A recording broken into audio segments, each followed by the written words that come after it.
What is going on, everyone? Welcome to the first round of the Haven Games 1K tournament.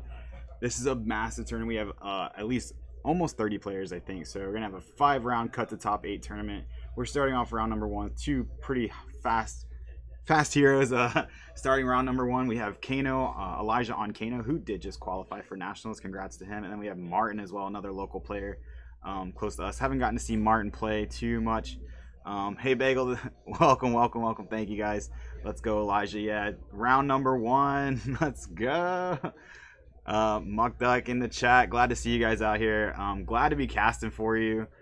We have a spicy one, round number 1. Kano versus Viscerai, a couple Arcane Rising heroes. Classic battle coming in. We're starting with the Belittled, something we have seen quite a lot in these Viscerai decks. Some people swear by Belittle, some people don't.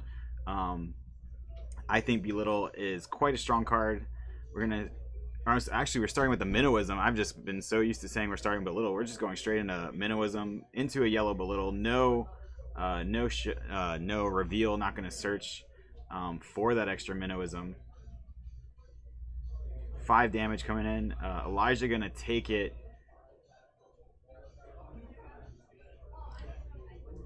Wish I could have made it out today. Would have brought my boy Bravo. Yeah, I think we do have quite a bit of Bravo. We see Elijah is activating Kano. Does find a Sonic Boom. Probably one of the best cards to get off the top with Kano.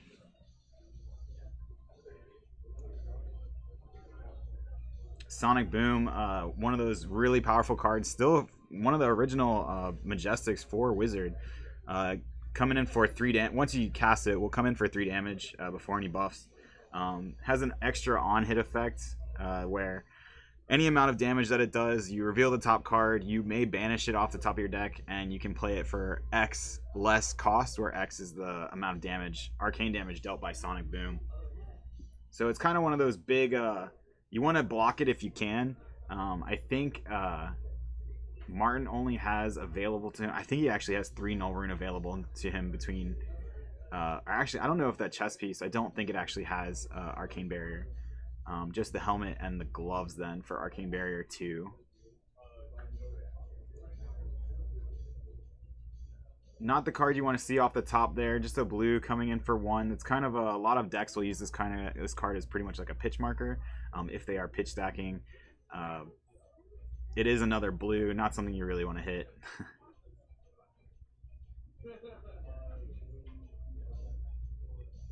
So Martin going to pass the turn, going into Elijah's turn now. Does have a Gaze the Ages, one of the strongest cards I think Wizard has access to. Gaze the Ages, able to bounce back to your hand if you've already casted another Wizard spell. Able to pitch it then for Kano. And Elijah just going to pass, going to draw back up to 4.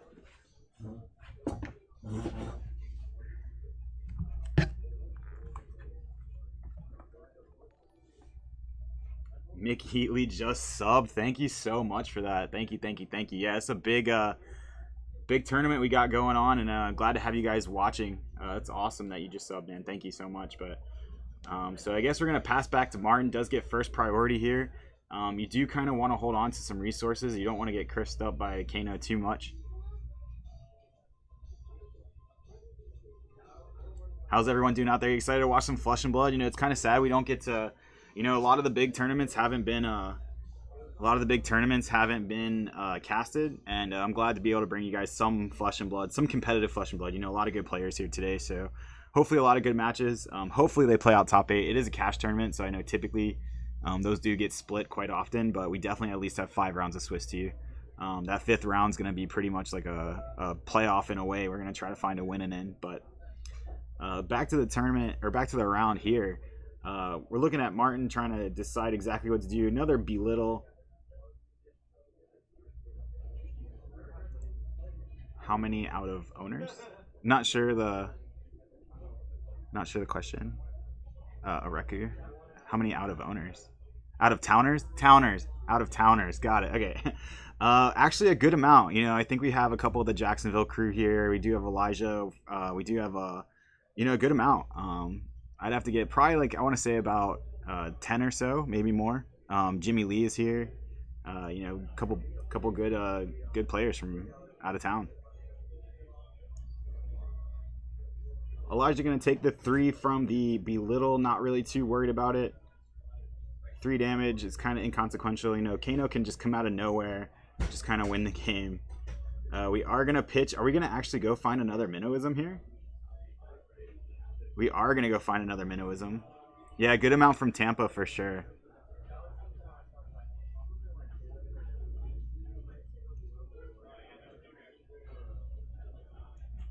Gonna go find that red Minnowism. Looks like we're gonna try to put on some pressure on the Kano player, not let them set up too much. Interesting enough, I do want to notice the Kano Elijah's equipment is very interesting. We have the new cloak out of the chest piece out of Uprising. It does provide 1 arcane barrier, which you're not too worried about it, but really what it does is it provides you an extra resource on your opponent's turn. And unlike Tunic, you don't have to wait for it; it just has to be your opponent's turn. And then the Ragamuffin's hood, which if you have 1 card in your hand, draw a card off the top of your deck, then put 1 on the top or bottom, I believe is what that says. So, interesting enough. So then we're going to play the Minnowism into a Mauve Skies into a red Meet and Greet, I believe.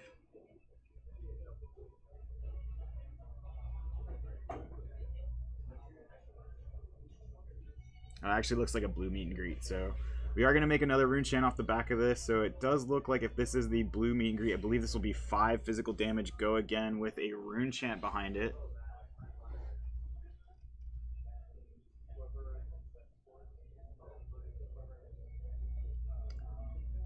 I honestly would like to see Alluvion over Spellfire, but both over Tunic for sure. Yeah, I think the game just doesn't last. I think the argument for Tunic would be that if you were to get at least 2 uses out of the Tunic, you could make an argument. But Alluvion would be a really interesting choice there too. But pitching for it, you know, for some Arcane Barrier, I do kind of like, if you think you can win the game like really fast, right? Like probably by turn 2, which if the cards do line up, that could happen, but. I could see the argument for the Spellfire Cloak. And here's one of the big marquee cards for Wizard out of the Everfest set. Aether Wildfire. Aether Wildfire and fancy extended version at that. This card can be very scary if you're on the opposite side of it. It does, I believe, 4 damage on your opponent's turn, or it does 4 damage. Buffed by the staff to go up by 1, and then of course it increases the amount of damage you do for the rest of that turn by the amount of damage that the Aether Wildfire did. So it can lead to some really crazy combo turns where you're hitting them at the end of a big chain with a Blazing Aether for like 20 after they've already taken 20 or something like that. So, and I've seen even crazier numbers. But back to Martin's side. Looks like we're going to start with a Become the Arknight. Looks like Elijah's going to let that resolve. I believe we ditched a non-attack action, so we'll be finding an attack action here. We're going to find the Swarming Gloomveil, another strong card out of Everfest. You know, Everfest gets a little bit of flack, but I think it did provide quite a bit of power to some decks that were maybe lacking it a bit. But like Viserai, we didn't really see too much of him prior to Everfest. The other Runeblades kind of overshadowed him just a bit. Whereas now these Everfest cards have really kind of done quite a bit of work for him. So we're going to play that Swarming Gloomveil quite immediately. It's going to be 3 and go again. We made 1 Rune Chant, so we have 1 line of text available on Swarming Gloomveil.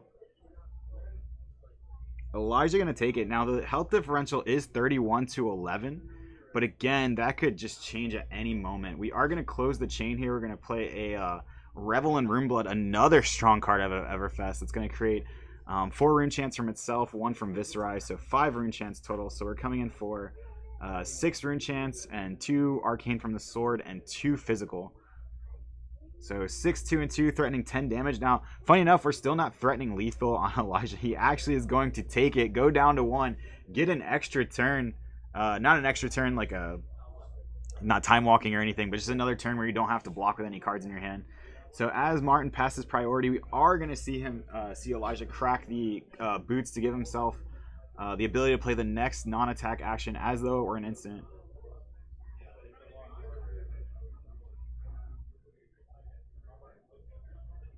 Looks like he's thinking, see if he has enough resources to also crack the staff to be able to do everything he wants to do. Does say he does. We're going to use the staff. What is that next card that's going to be an instant?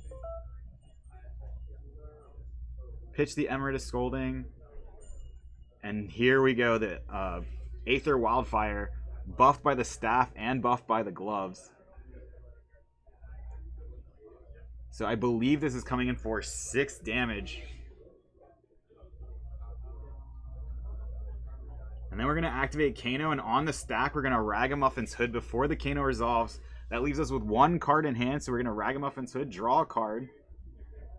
And then we get to decide whether or not that card stays on top or on bottom. Great play here by Elijah. He needs to do a lot of damage to come back from this 30-point deficit. And I don't think Martin has actually any cards in hand. Does banish an Aether Spindle off of the Kano activation.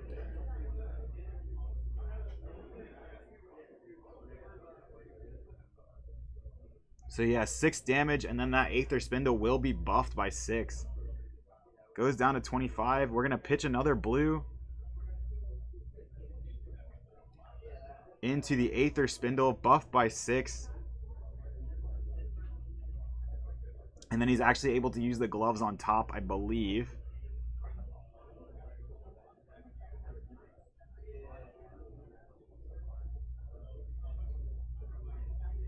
So yeah, we're coming in for 9 damage here. Now this is a pretty blow up turn. Might not have done everything that Elijah wanted to do. He's going to be left with only 4 cards in his hand for his next turn.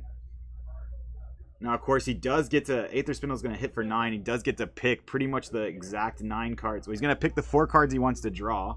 Probably 4 blues if I had to guess.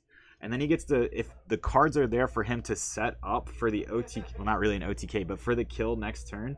Into Martin's turn. He needs to find 16 damage through 2 Arcane Barrier. All Martin has to do is swing to threaten lethal. Swing anything, keep cards in his hand. He still has the 2 Arcane Barrier available to him. It's probably the most pivotal 9-card opt. That was a lot of cards that Elijah just sent to the bottom.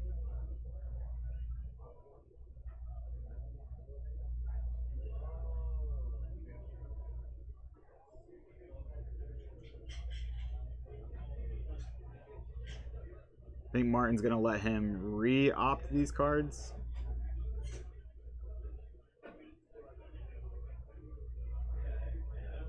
Yep, so just a little bit of good sportsmanship there. Just going to let him re-opt. Maybe he just didn't see something that he liked.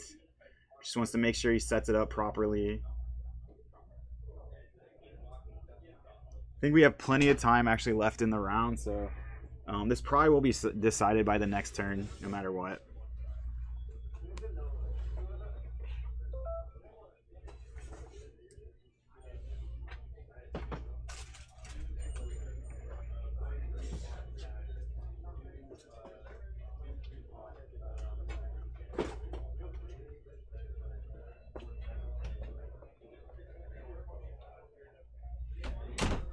So we're still deciding, we're still resolving this opt off the Aether Spindle. At the time, so just to recap, we're in Martin's turn. He had a pretty big turn, but wasn't able to threaten lethal on Elijah, though. He brought him to 1. Elijah was able to go off with an Aether Wildfire, buffed by the staff and the gloves, and then finally was able to come in with an Aether Spindle for 9, gets to opt 9. So this is a pretty big turn coming from Elijah. You know, on Martin's side of the field, you just want to threaten lethal and have enough resources to block as much as you can, I think. And hope that it's enough. Hope that he didn't find exactly what he needed. Funny story, something that Martin might not know, or if he even has it, is you can actually like instant out. If Elijah tries to go off and you don't have a way to prevent it in any meaningful way, as long as you've attacked, you can actually activate the creepers on top of everything that Elijah does if he drew the Sonata Arcanix and try to deal at least 1 damage to him prior to anything going off. Of course, you'd have to like kind of line that up with, you know, he does have the cloak, so you'd have to try to make it so that Elijah doesn't have any floating resources at the time or anything like that, but something that could happen.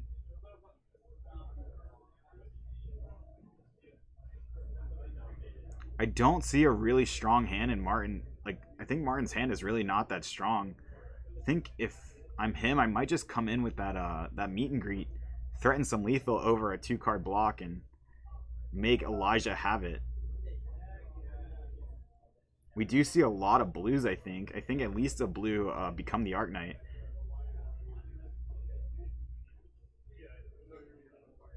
You have to be careful here if you're Martin. You don't want to... If you do anything besides attack, the boots are not on or anything like that. So I don't see a way... No, there's no Sonata Arcanic, so that play is not online. So we have a Read the Runes, a Spellblade Assault, a Become the Arc Knight, and I believe a Meet and Greet. So if I'm Martin, I think I Meet and Greet here. I'm not really sure. I think that's honestly the best play you have.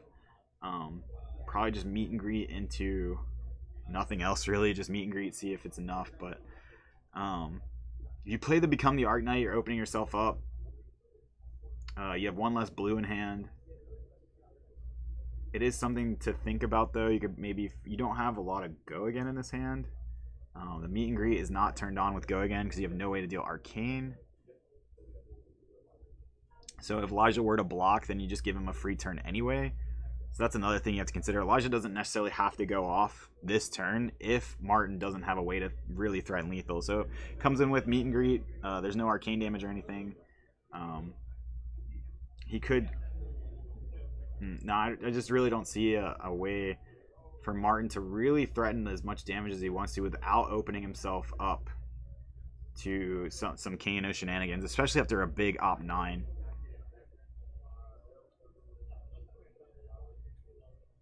Anytime you let a Kano player opt more than like 2 cards, you're pretty terrified of it. And opting 9, you pretty much get to sculpt your next hand, and Elijah should know at least like the next 3 to 4 cards on top of his deck. I didn't see how many he bottomed out of that, but I think it was 2. At least it was 2 before he took it, redid it. But either way, you know what the next 2 or 3 cards is off the top of your deck. So if you're Martin, you have to be pretty afraid of that. We are going to play the Become the Arc Knight. Is Elijah going to let this resolve? He says, no, we're going to activate Kano. He did see the tome there. We're going to activate Kano again. Oh, he saw 2 tomes there. And an Aether Wildfire. I think that's going to be it. So, they're all banished. He does get to play them in any order he wants. They all can be played as instant. He's going to activate one of the tomes to draw 2. I believe the ops are gone at this point though, but he is going to be able to fill his hand back up with 2 more tomes. Opting 2 of those tomes off the Aether Spindle must have felt really good. We're going to draw 2 more cards.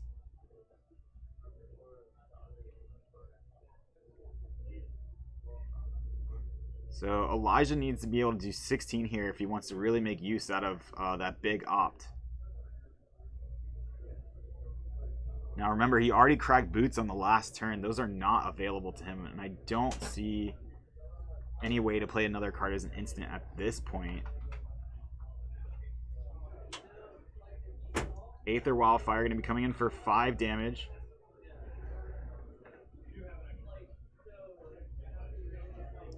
If you're Martin, you have to block this, right? You have to block as much damage. Aether Wildfire is just such a starter, such a combo starter where it's just terrifying, right? If you're going to let this go up to 5, and then the Lesson in Lava comes in for 8 if this is unblocked. So definitely have to at least block the 2 of it as best you can. This has been great Kano play from Elijah. Really like that whole sequence from the last turn, the big go off turn there. Kind of even up the game even though he's at 1. Yep, Martin is going to block 3. I guess he does. The chess piece does have Arcane Barrier, I believe, so.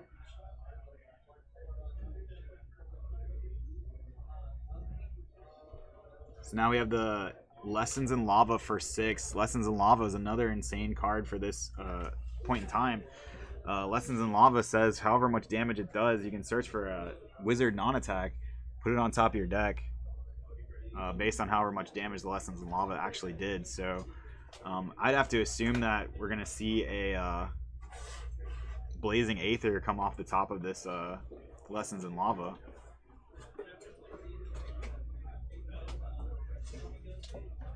Oh no, I see now. Yeah, Blazing is insane. So yeah, so the chess piece does not have it. It was coming in for 5 and he blocked 2 of it. It has 1 floating, so it was right originally. So now we're gonna block another 2 of it, take 4, go to 9. So now Elijah has done 7 damage. So it'll be 10 arcane coming in.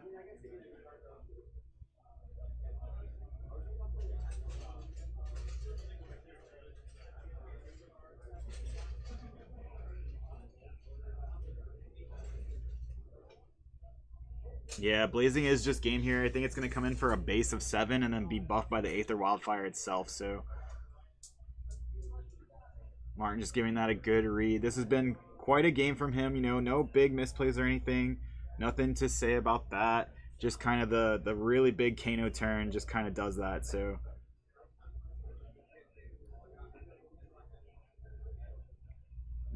this game was 31-30 at one point. We are going to see the Blazing Aether get played. It's coming in for 10 damage. So I don't think Martin is actually dead here yet. I think he does have the ability to, unless the last card in his hand is a red. Oh, the last card in his hand is a red. Read the runes. So unfortunately, he's going to take exactly 9 damage there. Elijah will take game 1, going up to 1-0. Martin dropping to 0-1, but you know there's still 4 rounds left to play here. Definitely not out of it yet. Definitely not out of it yet. How about that for game number 1? Kano on stream first. Let's go. That was amazing watching that. Look at that pitch stack from Elijah before he scoops it up. That's just crazy. I love it, man. I love the fact that he was able to set that all up with the awesome opt off of 9 there. Wowie, GG is right.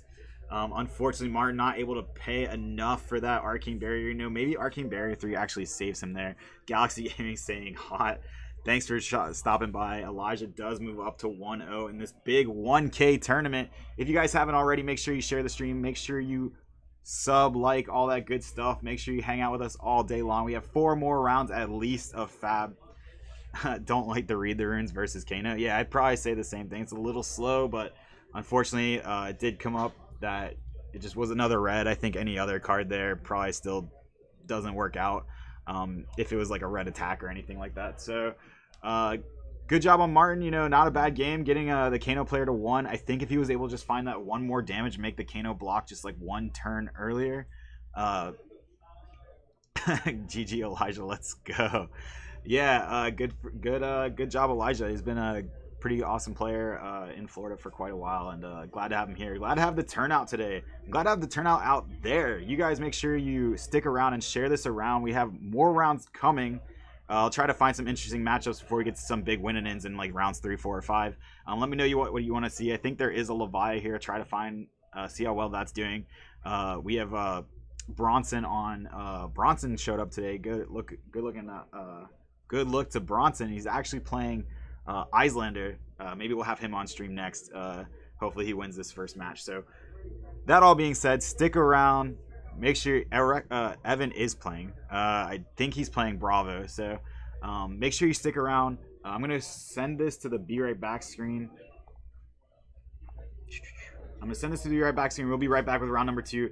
Hey, if we can get a bunch of people in chat, let's do something fun. Let's get a lot of people talking. Let's get a lot of people talking. It's a lot more fun for me to talk to some viewers while the match is going. It's awesome for me. So thank you guys so much for hanging out. We are going to, again, I'm going to go get some water. And we're going to be right back with round number 2. Hopefully it won't be too long. I'm going to say we'll be back. I'll be back talking to you in about 10 minutes.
All right, welcome to round number 2. We have Jamie on Bravo and Jimmy on Phi.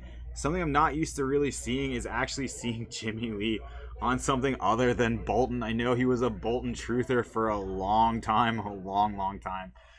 So it's awesome to see him come out to one of our stores here in Orlando, getting ready to play again. So congrats to him coming out here, making it to 1-0. Both these players are 1-0.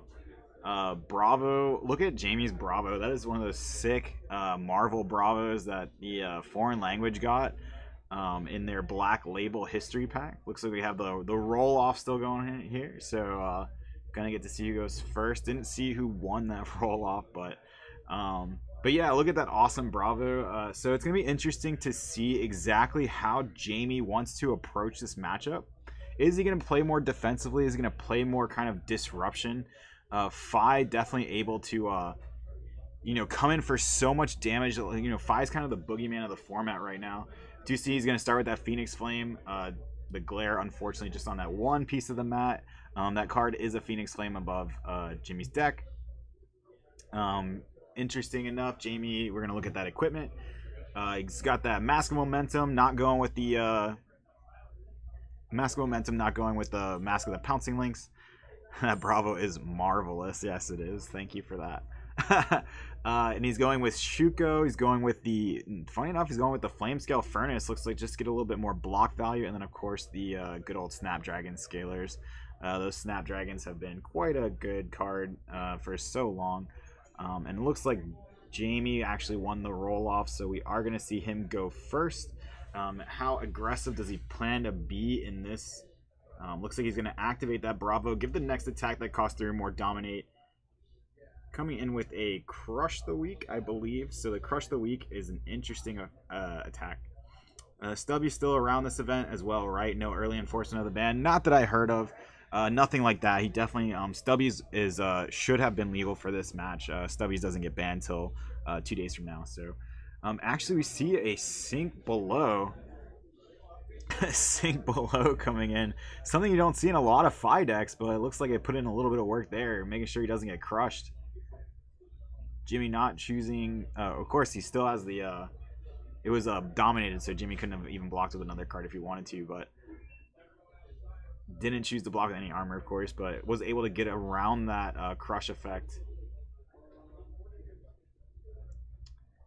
So we have the Ronin coming in for 3 damage. This is going to be a fun test for me, remembering all the ninja cards. Of course, we have the Searing Emberblade. That one's easy enough. Coming in for 3 damage and go again, since it is Chainlink 2 or higher.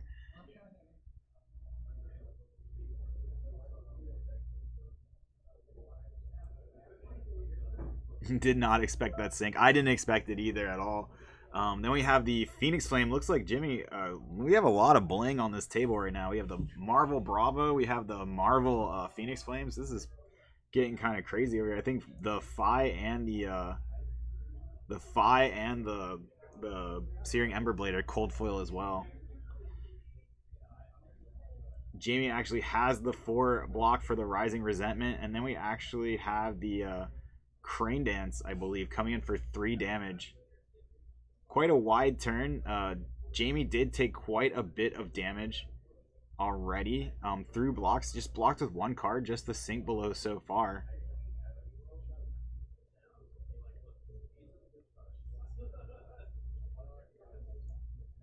Jamie able to get out of that just by taking 10 damage, kept a 3-card hand. Now, if he can present some disruption on this hand, and looks like he's going to, coming in for 7 damage, I believe, with Dominate. And if this hits, gonna lose 2 cards in his hand. Jimmy is on the max rarity train. Yeah, I think Jamie's on that train as well, as much as possible. But we have a 7 Dominate.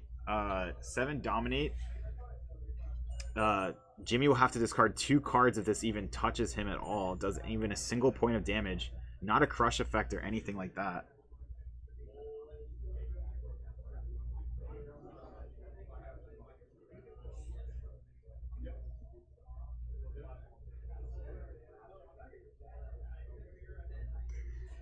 Jimmy really deciding this could be the time that comes in. You have to pick this armor block pretty It's rough. Like, when does the armor actually come into play? All of his armor, you know, the Shuko, I believe, has Blade Break. The Furnace has Temper. So you only have a limited time to use those. It depends on how good this turn was looking for Jimmy in his hand. And it looks like we are going to give up some of that armor. We are going to block this exactly for 7. Going to lose the Shuko pretty early here.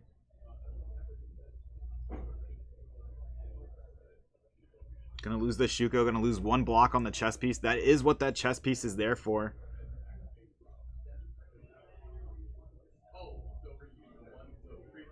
Going to come in for 3 damage. Go again. Then we're going to pitch for the Searing Ember Blade. We have 1 floating. 3 damage, go again. Looks like we might just do the same thing we did before, which is we're going to pick up the Phoenix Flame. Oh, it looks like we're not going to have to. We actually already had at least one of those Phoenix Flames, so now the Phoenix Flame out of the graveyard will be free.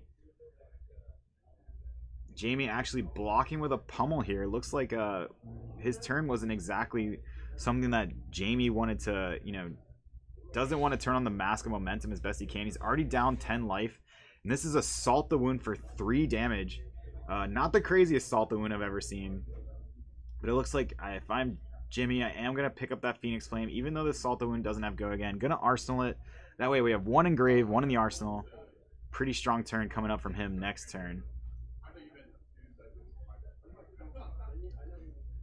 Jamie actually just going to draw pass. Had to block out that turn. Didn't like his hand. Didn't like the damage that Jimmy was presenting. I did not pick a good table for my own sanity to have to go Jamie and Jimmy a bunch of times, but looks like we have the Phoenix Flame is going to come in for 0, just getting the chain link down. So then the Searing Ember Blade will come in for 3 and go again. We have 1 floating. Pitched a blue Lava Flame Loyalty. One nice thing about this game is both these players have been playing at a pretty intense pace.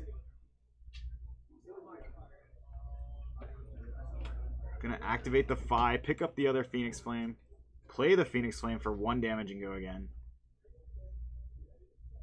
This is threatening a mass trigger here. Or unfortunately, no, it's not. The first Phoenix Flame didn't do any damage. But then we do have the Phoenix form with 2 lines of text. So this is gonna be +2 damage and go again. Not the 3rd line of text where if it hits you get to draw 3 cards. Nothing crazy like that. But we are coming in for 5 and go again with the Extended Art Phoenix Flame, or Phoenix form. Jamie choosing to block with a Fate Foreseen and his boots, and then we have the Salt the Wound number 2 coming in for 4. Jamie actually choosing to block with 2 pieces of armor there, keeping his life total as high as possible. Did keep some cards in hand though, so we'll get to actually see Jamie kind of have a turn here. Kept a 4-card hand. He does have the Tear Asunder. Are we going to see it again? We do see the Tear Asunder again into the weapon swing. Another 7 damage attack go again. Jimmy does not have the armor, I believe, to actually block this unless he had another... No, even with a Sink Below or anything like that, it would only block for... Oh, he could block it with a Sink Below and both pieces of armor, but he would lose the Mask of Momentum. And he would lose his chess piece, which the chess piece, let's be honest, probably just there to block anyway. But unfortunately for Jimmy, it is not looking like he's going to be able to stop all of this. This could be kind of an equalizing turn for Jamie.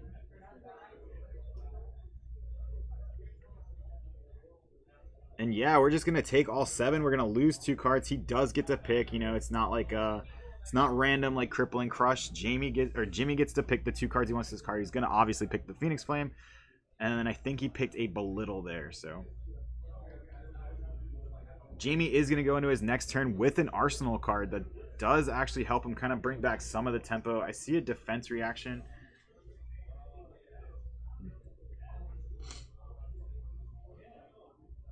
Jamie going to use that defense reaction, blocking 4 here with the Sink Below. And that is going to be it on Jimmy's turn. So now... Jamie actually has a chance to do something here. We are going to Command and Conquer after making a Seismic Surge token with the chess piece. Command and Conquer is a great equalizing card. You know, Jamie has done his best to kind of pull himself back into this game. after the huge start from Jimmy, and now we actually see the pummel, so we're going to lose the Arsenal card and lose a card in hand. Jimmy going to go into his next turn with only a 3-card hand. And I think being able to Arsenal there was huge for Jamie. The disruption on Bravo's side has just been enough to kind of stymie the aggression from the aggro deck here.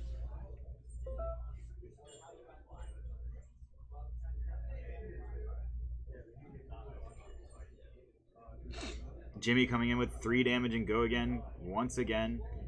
Then the Searing Ember Blade, another 3 damage and go again. You know, someone made this joke to me before that this is, Fi is just a ninja with a bunch of head jabs, and it kind of feels like that way sometimes. Just 3 go again, 3 go again, 3 go again.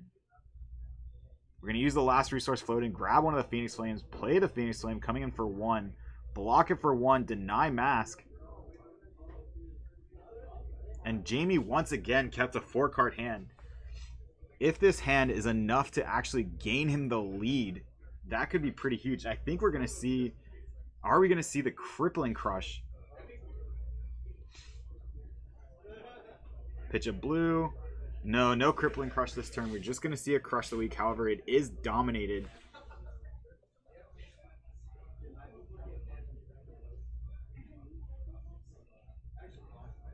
Crush the Week, and a really interesting card that didn't see too much play. Didn't see too much play before Fi kind of hit the scene. Didn't really have a lot that it could work on. Saw it a little bit against, I think, against early versions of Chain.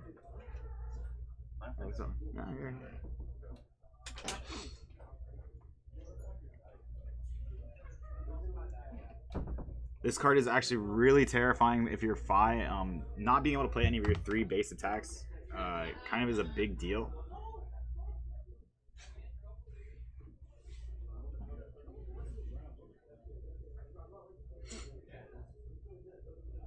Jimmy did have the sink below though. Just Katsu with a bigger card pool. Yeah, it does kind of feel that way a little bit, huh?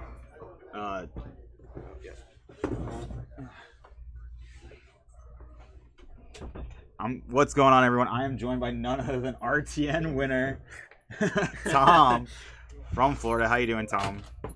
I'm doing great. Welcome to round number 2. This event started a little bit later in the day, but yeah, I actually, funny enough, I woke up and I was like, oh, let me just check just in case. Yeah, and it was like 12:30. I need to get out of here. Yeah. So but happy to be here. Happy to join you on commentary because 2 is better than 1. I agree. No, it's definitely a lot better to bounce some ideas off people than talking to. I have a chat here. Chat's joining me. Chat. What's up, chat? What's going on, chat? So classic belittle into rising resentment. No. That's yeah. Oh, right. Because okay, so he's turned his cards around for his opponent. Yeah. He's here. You can read this. Yeah, it is me, Tom Battaglia. Not rising resentment. Which one is that? That is mounting anger. Mounting anger. Yeah. That's kind of a split card. I see some Fi lists that have it and some that don't. Personally, I think the 1 cost is better spent kind of at the end of your chain, but it does force out some blocks sometimes. Yeah, absolutely. We definitely have seen this as a bit more of a grindy Fi list. He's playing Sink Belows, playing a lot more defensive cards. Yeah. I think Sink Below is totally necessary if you're going to beat Bravo Showstopper. It's definitely come in clutch. There's definitely been some pretty devastating crush effects that he's been able to just stop with 1 card, being that Sink Below. Yeah. Only taking 3. Crush the Weak and just say you don't get to play this turn. Right. However, we do have Crippling Crush. No Dominate or anything, but of course, Crippling Crush with when you only have armor left, that's Mask of Momentum and Flamescale Furnace with already 1 counter on it. You're going to be giving cards up to this one way or the other. You're either going to block enough of it to where it doesn't crush you, or you're going to take 11, go to 8, and still end up with only 2 cards in hand. So, yeah, this is kind of how the disruption plan needs to work in Defy. Is you got to find the tempo swing moment, and this is it later in the game, which is important. Yeah, we definitely. So you just joined us, but we definitely have kind of the same way. So Jimmy jumped out to a really early lead. It was kind of like 30 something to 20 something. Yeah. And it took Jamie a couple turns where it was like tear asunder into weapon swing for 7. Right. Get some pieces of armor. Then he did it again. That time he didn't have the armor. Gets the cards out, and Jimmy's turns are kind of anemic at that point. Yeah. So it looked like Jimmy blocked with a few extended art cards, but he didn't show us what they were. Were those 3 blocks? I couldn't tell. They were extended art cards. They could have been right, like Rise Up or. Do you know what life he was at before the turn started? Was it 17? If so, he only took 1 damage from it, which means they were 3 blocks. But curious that he would give up his armor for it. Yeah. So we do see he's on the Phoenix form. Yeah, no, he's definitely on the Phoenix form. He was able to get a 2-line Phoenix form off earlier, so 5 and go again. Okay. Was not able to get to the Wonderland that is 3 Phoenix Flames on the chain. So, and then the Blaze Headlong, but the fancy Blaze Headlong, the promo Blaze Headlong. So, but played at Chainlink 1, or not another red card being played yet. So he's gonna have to Snapdragon Scalar this. Jamie has the D-React. Jamie does have the Fate Foreseen, being able to block all 4. Then we go into the weapon swing for 3. I think if you're looking at a hand with disruption, you're kind of looking at this 3 damage and you're kind of not worried about it. Yep, we're gonna take it from Jamie's side. Oh, Muck Duck, thank you so much for the Prime subscription. Thank you. 3 months of Prime, man. It's awesome. So if I'm Jamie, I'm just trying to get a read on what the arsenal could be from Jamie. It's been there a couple turns now. Yeah, I don't know. He made a point to block for it. He blocked the Command and Conquer with 2 cards. Right. So to keep it. It's interesting, right? If Jimmy is planning on having full tempo again this game, that arsenal is definitely going to come in handy. Whether it's an Art of War or an impactful card with Go again. So here's a disable. Debilitate. Which only if it crushes will reduce the first attack by -2 power. And I'm pretty sure that's a blue. I don't think Jamie is running red Debilitate. So this is kind of the worst case scenario for Bravo. Ideally if you're holding cards still, you're looking to Spinal, Crippling, etc. But no real on-hit effect here that Fi cares about. However, Jamie did leave 2 resources floating and has an extra card in hand, so I think we're either masterfully bluffing or we're definitely threatening a pummel here. We didn't Bravo. We left the 2 resources floating on purpose. Well, you can tell Jimmy is thinking about the block. The thing is, if his hand is good enough to do some attacks, then the pummel won't matter anyway. He'll take 10 damage or something and then maintain tempo. Yeah, he will lose the card though, which depending on how, it's 1 less card in hand. Well, he loses cards either way. Red Debilitate would be a flex. Yeah. You know what else would be a flex? Red Flex. This is true.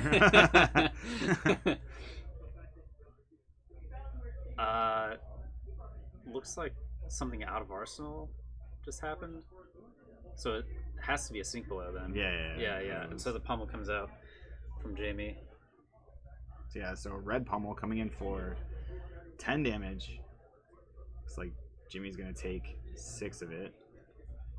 Yep, that's right. Yep. Sync blocks 4.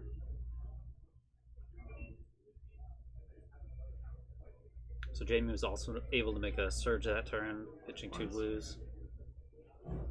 So that's important because he could find himself with a hand that needs the extra resource here come the end of the game.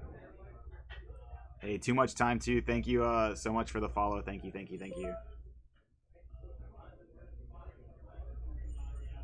It's another Mounting Anger. Wow, he saw and played all 3 sync. Yeah, absolutely. Pretty good.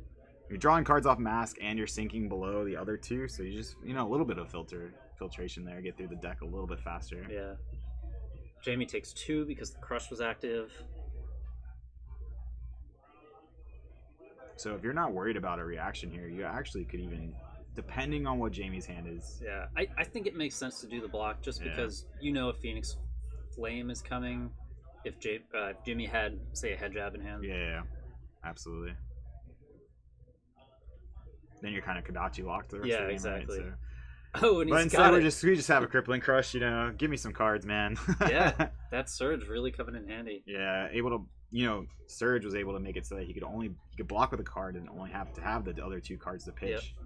Though I do think it's interesting, right? So a similar tempo play would have been actually to play the Crush the Week. I believe it was a red that he blocked with, right? Or was it blue? I can't tell. If it was a red, Jamie had the option to dominate that attack. Yeah, and then the Crush the Week is kind of. And then the Crush the Week is gonna hit Jimmy for sure because we've seen How much does red Crush the Week come in for? It's 7. 7. So if he gives up Mask, not necessarily. True. So Yeah, so that's I think Jamie definitely played it right. So and that way Jimmy actually just gave him his hand. Yep. And so now, Jimmy gave up his hand. Jamie now has a full 4-card hand, no arsenal though. But this could be enough to kind of like really take the tempo back for the rest of the game. It just depends. Does he have a disruptive attack in his hand, right. or is it just like vanilla swing hammer arsenal? Then that's like worst case scenario if we see like make a surge. I did see him draw a Command and Conquer, and he has this Spinal Crush as well that he's showing here.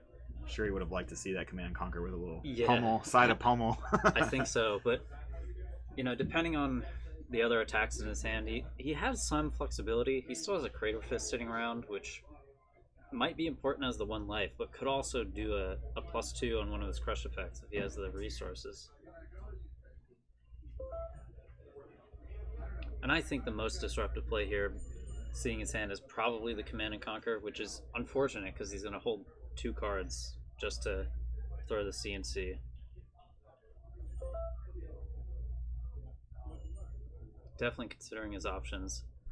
Yeah, I think we have a lot of time left in round. They're already at 4 to 8, so Fi will do that. Yeah, yeah. I wanted to get a Levi on stream, but he just played the person who was on. Ryan's on Levi, but he just played the person who was on stream round 1. So I was like, oh, I'm not going to do that to you, Elijah. You don't have to play again. I did see the Levi. I was walking around, and a couple Icelanders too. I was working on a brute strategy that. Oh, he's got an Imposing Visitors. All right, this is interesting. So he gets to tutor up some aura, and I don't know. I think this is kind of risky for Jamie. What do you even search here to kind of? It's such a tempo negative play. So we're gonna swing Hammer, maybe. Yeah. Why else find a blue with the Showtime, right? Command and Conquer. Oh, to play the CNC. Oh, right. Okay, so Imposing Visitors has go again. Even though the Showtime doesn't, it enters the arena. Yeah, it doesn't. You don't lose. Yeah, exactly. So you have an action point here as the Bravo. Yeah, Surge, Command and Conquer. Yeah. Yep. This is clever. So it does force at least 1 card out of like Jimmy's turn. Yep. Like whether it's 1 card from the arsenal or the 2 cards from Jimmy's hand that he would be required to block with. I think if you're Jimmy, I mean, I don't know what the card in Arsenal is, but most likely that's the card that's going to go away. Right. Like you're not going to get, unless that card is just something insane. But, but I give Jamie lots of credit for seeing this line. He's definitely got the reps in on Bravo, and yeah, this was not obvious to me looking at his hand. Yeah, and so the drawing a card off of the Showtime for the next turn. Yeah, Jimmy's going to take all 6, lose the Rupture. God. Yeah, lose the Lava Burst. Lava Burst. Has Rupture. It has Rupture, yeah. And yeah, this is coming down to the wire. Jimmy's got a 4-card hand. And, Jamie can potentially block out and then draw into an attack action. Or even just a blue. Or a swing blue, hammer is going to be a hammer. Jimmy kind of playing the Art of War as a sort of attack reaction here. Going to make Jamie take 1. I think this is, pretty good play that he's pitching a blue to do it. It's unfortunate that for Jimmy's side of the field that it's just pretty much a head jab he did it on, not any of the more impactful cards that could. And it looks like he's drawn a Rise from the Ashes, which would close the combat chain. Yep. So he's going to attack with the weapon first. Makes sense. Yep. Another 3 damage go again from the Searing Emberblade. Searing Emberblade has been. It's just so funny to me that like a 2 for 3 with go again when you compare it to a 1 for 2 and 2, like well it's like I think when this weapon was first spoiled, people were seriously underrating it, but it kind of makes the whole deck tick. Yeah, I mean, Every giving you blue another that you Draconic draw, Chain Link. yep, And, exactly. yeah. A lot of your starters, so to speak, are free. So you'll pitch a blue for this. When you get to the sword, then you use the one left over for, pick up the Phoenix Flame, something like that. So Yep. And I think, this is quite a tough situation for Jamie. He's gonna be face down by a 2-power flame, blocks with his pummel. Now, if I'm Jimmy, I close the chain and play. Oh yeah, you just win. Yep. You just win. And there you go. Comes in for 3. Unable to 4 block because. Yeah. Yep. Wow, what a tight match. Yeah. So, I think, and he did draw the blue. He would have drawn the blue to swing the hammer and get more cards out of Jimmy's hand. Yep. Unfortunately, Jimmy just had one enough cards by one to get there. The picking up the drawing the Rise from the Ashes, which looked like originally kind of like a unfortunate situation, actually turned out to win him the game. So excellent play by both players. I mean, Jamie saw a line there that was not super obvious. Jimmy played out of every disruption pretty masterfully, I think. The sink belows, which are not commonplace in any fight list I've seen. Well, the one that won the European, did he actually finally put in he was on sink belows, and gotcha. It's really just for this matchup. This matchup. And I suppose if you saw Dorinthia, you would probably play them. Yeah, I mean, Dorinthia, I think a lot of 5 players might fall into the trap, like, oh, I can race Dorinthia. No. Then they play that first Glistening, you're like, oh, no. Glistening into the Steelblade Supremacy will mess you up. Glistening, Steelblade Supremacy, and then, of course, somehow they'll find Twinning Blade or something. Do it again. So, awesome. So, Jamie will move to 1-1, and Jimmy will actually move up to 2-0. Seeing him playing all 3 sync really won that game. Oh, I totally agree, but I think Jimmy actually cycled through most of his deck anyway. He did draw a couple times off of Mask of Momentum, and of course the syncs help him find the other syncs if you think about it that way too. So and of course he, Art of Wars, things like that. So. Fi really is just, he's a resilient son of a gun. Like, a lot of the disruption that comes out from these decks is going to be worse than what Bravo can do. And here we see, Fi can still take down Bravo. Absolutely. So, you just got here. What heroes are you looking to see? A couple rounds from now. A couple rounds. Do you want to maybe like next round or any special spicy heroes you've seen out there that you'd like to see on stream? Hopefully they do well. Spellshaper, real quick, saying who won. Jimmy actually won on Fi. He was able to get it there. So. Yep. So I saw a few heroes out there that are less represented. In the meta, I would say one of them is Dash. Oh, there's a Dash out there. So that's Roberto playing Dash, and I think he's on definitely the Tekla Pounder thing. Yeah, he's been on that. Since I can remember. He's been ever since Tekla Pounder came out. He's like, oh, I don't have to use these stupid guns anymore. But I'm pretty sure he has been experimenting with the hybrid list that can tech into control. So I think any opponent that you put against Dash would be fun to see on stream. Absolutely. And then, like you said, Little Vaya. I've been doing some theory crafting with Brute in general. Okay. That All You Got is really sweet. Oh, I think Brute uses amazing. it the best of any class almost, because it pitches for your weapon, or if you play it out on a 2-block or a 2-power attack, there's a very high likelihood you draw into something that can swing your weapon. So it's a huge life swing. Absolutely. I mean, even before Prism, I would always say that maybe not before Prism because it was during Leviathan too, but really before, not thinking about Prism, the only other heroes that were able to use yellows effectively were Brutes. You would actually see a lot of yellow, more yellow in a Brute list than you would in almost any other list, just because so many things cost 2. Sometimes even 1, and then if you roll Scab Skins, which God forbid, well, you get the 2 action points, you can actually do something with the yellow. So we'll definitely look and see if we can get one of those. So that being said, I'm going to throw it to the Be Right Back screen. I'm going to leave a timer up this time for this time we'll be back. So round number 3 will be coming up. We'll try to find a sort of course, it's not a winning in yet, but a meaningful matchup with some fun heroes. So stick around. Uprising CC has been a lot of fun to commentate, and thank you for joining me, Tom. Yeah, of course. Tom will be joining me the rest of the stream, right? The rest of the stream. All right, awesome. So we will be right back.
All right, what's going on, everyone? Welcome back to round number 3 of our big 1K here at the Haven.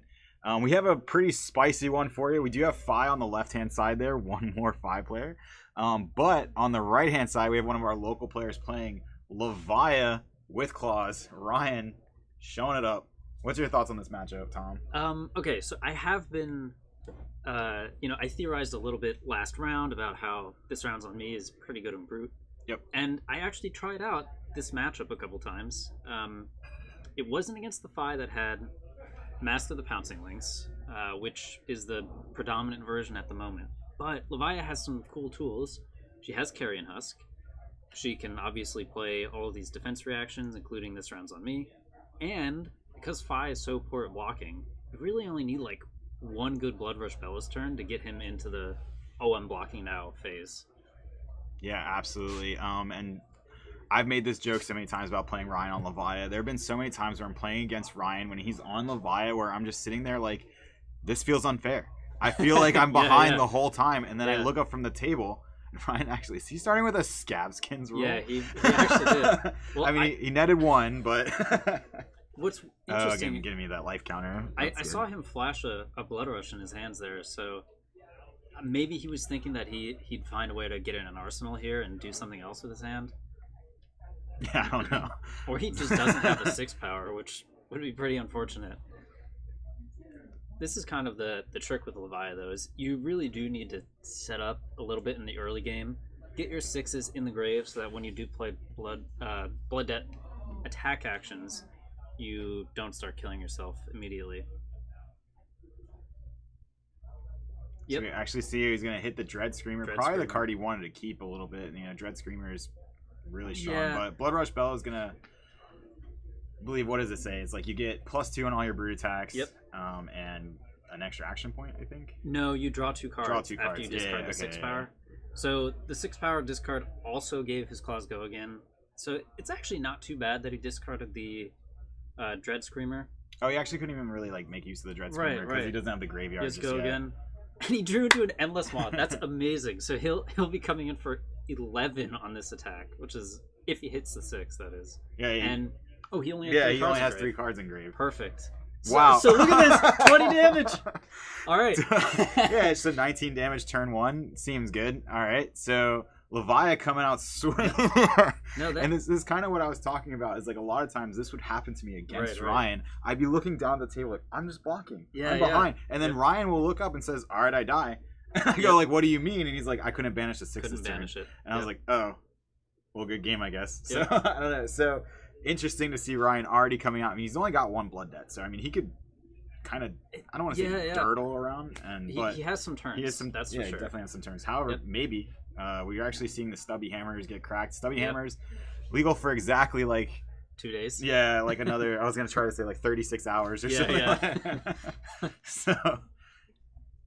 So Ryan picking up the Stubbies and trying to ascertain what's going on here. I think a lot of it for me is always forget like where is it 3 or 2 for Stubbies? Like where is it base 3 or base 2? So it is base 3. And Mukdek saying, "LOL, is this it already?" So I caught a look at Joseph's cards in hand. He has this Ronin Renegator that he revealed, and I believe another functional head jab. So this turn won't be too insane unless his arsenal is an Art of War. And so I guess we'll find out. Yeah, very much could be. Also, never forget the Mask of the Pouncing Lynx is still online. So if this turn does go super wide, I mean, he has a Spreading Flames. Flames. This could be a very insane turn. Yep. On Joseph's side already. Spreading Flames, gonna start buffing those cards once they get far enough down the chain link. So. Yep. And we actually, I was wrong about the head jab. No, it's not a head jab. It's a very good card. It's a very good card. So this is gonna get every Draconic attack after itself, basically, the buff from Spreading Flames. He'll have 3 Draconic Chain Links once his first Phoenix Flame comes out, thanks to this Flame Call Awakening searching it. And so he has almost an Art of War here through that Spreading Flames and the Flame Call Awakening combo. So he does have the Flame Call Awakening. He's going to grab the Phoenix Flame. Phoenix Flame going to be able to come in with the Phoenix Flame for another 3, I believe. Yep. So 3, and then the other Phoenix Flame that he can actually pick up out of his graveyard for free is another 3 damage attack. And just like that, what a match to put on stream. It's over in about 7 minutes. So there are some missed opportunities here for Joseph. His hand wasn't perfect, is what I'm trying to say. Yeah. If he had any of the zero cost finishers, then we would be talking about almost. I mean, if he had a Salt the Wound turn, or if he had a Salt the Wound already in his hand, I assume we're gonna see the Pouncing Lynx actually, if he is allowed to hit again. We're gonna actually see the Pouncing Lynx go get the Salt the Wound. Yep. He's already hit 3 times out of 5, so this being still staying at 3 hits. So maybe 3 hits isn't enough for him to want to go get that Salt the Wound just yet. But yeah, if anything, it'll be a Lava Burst at the end.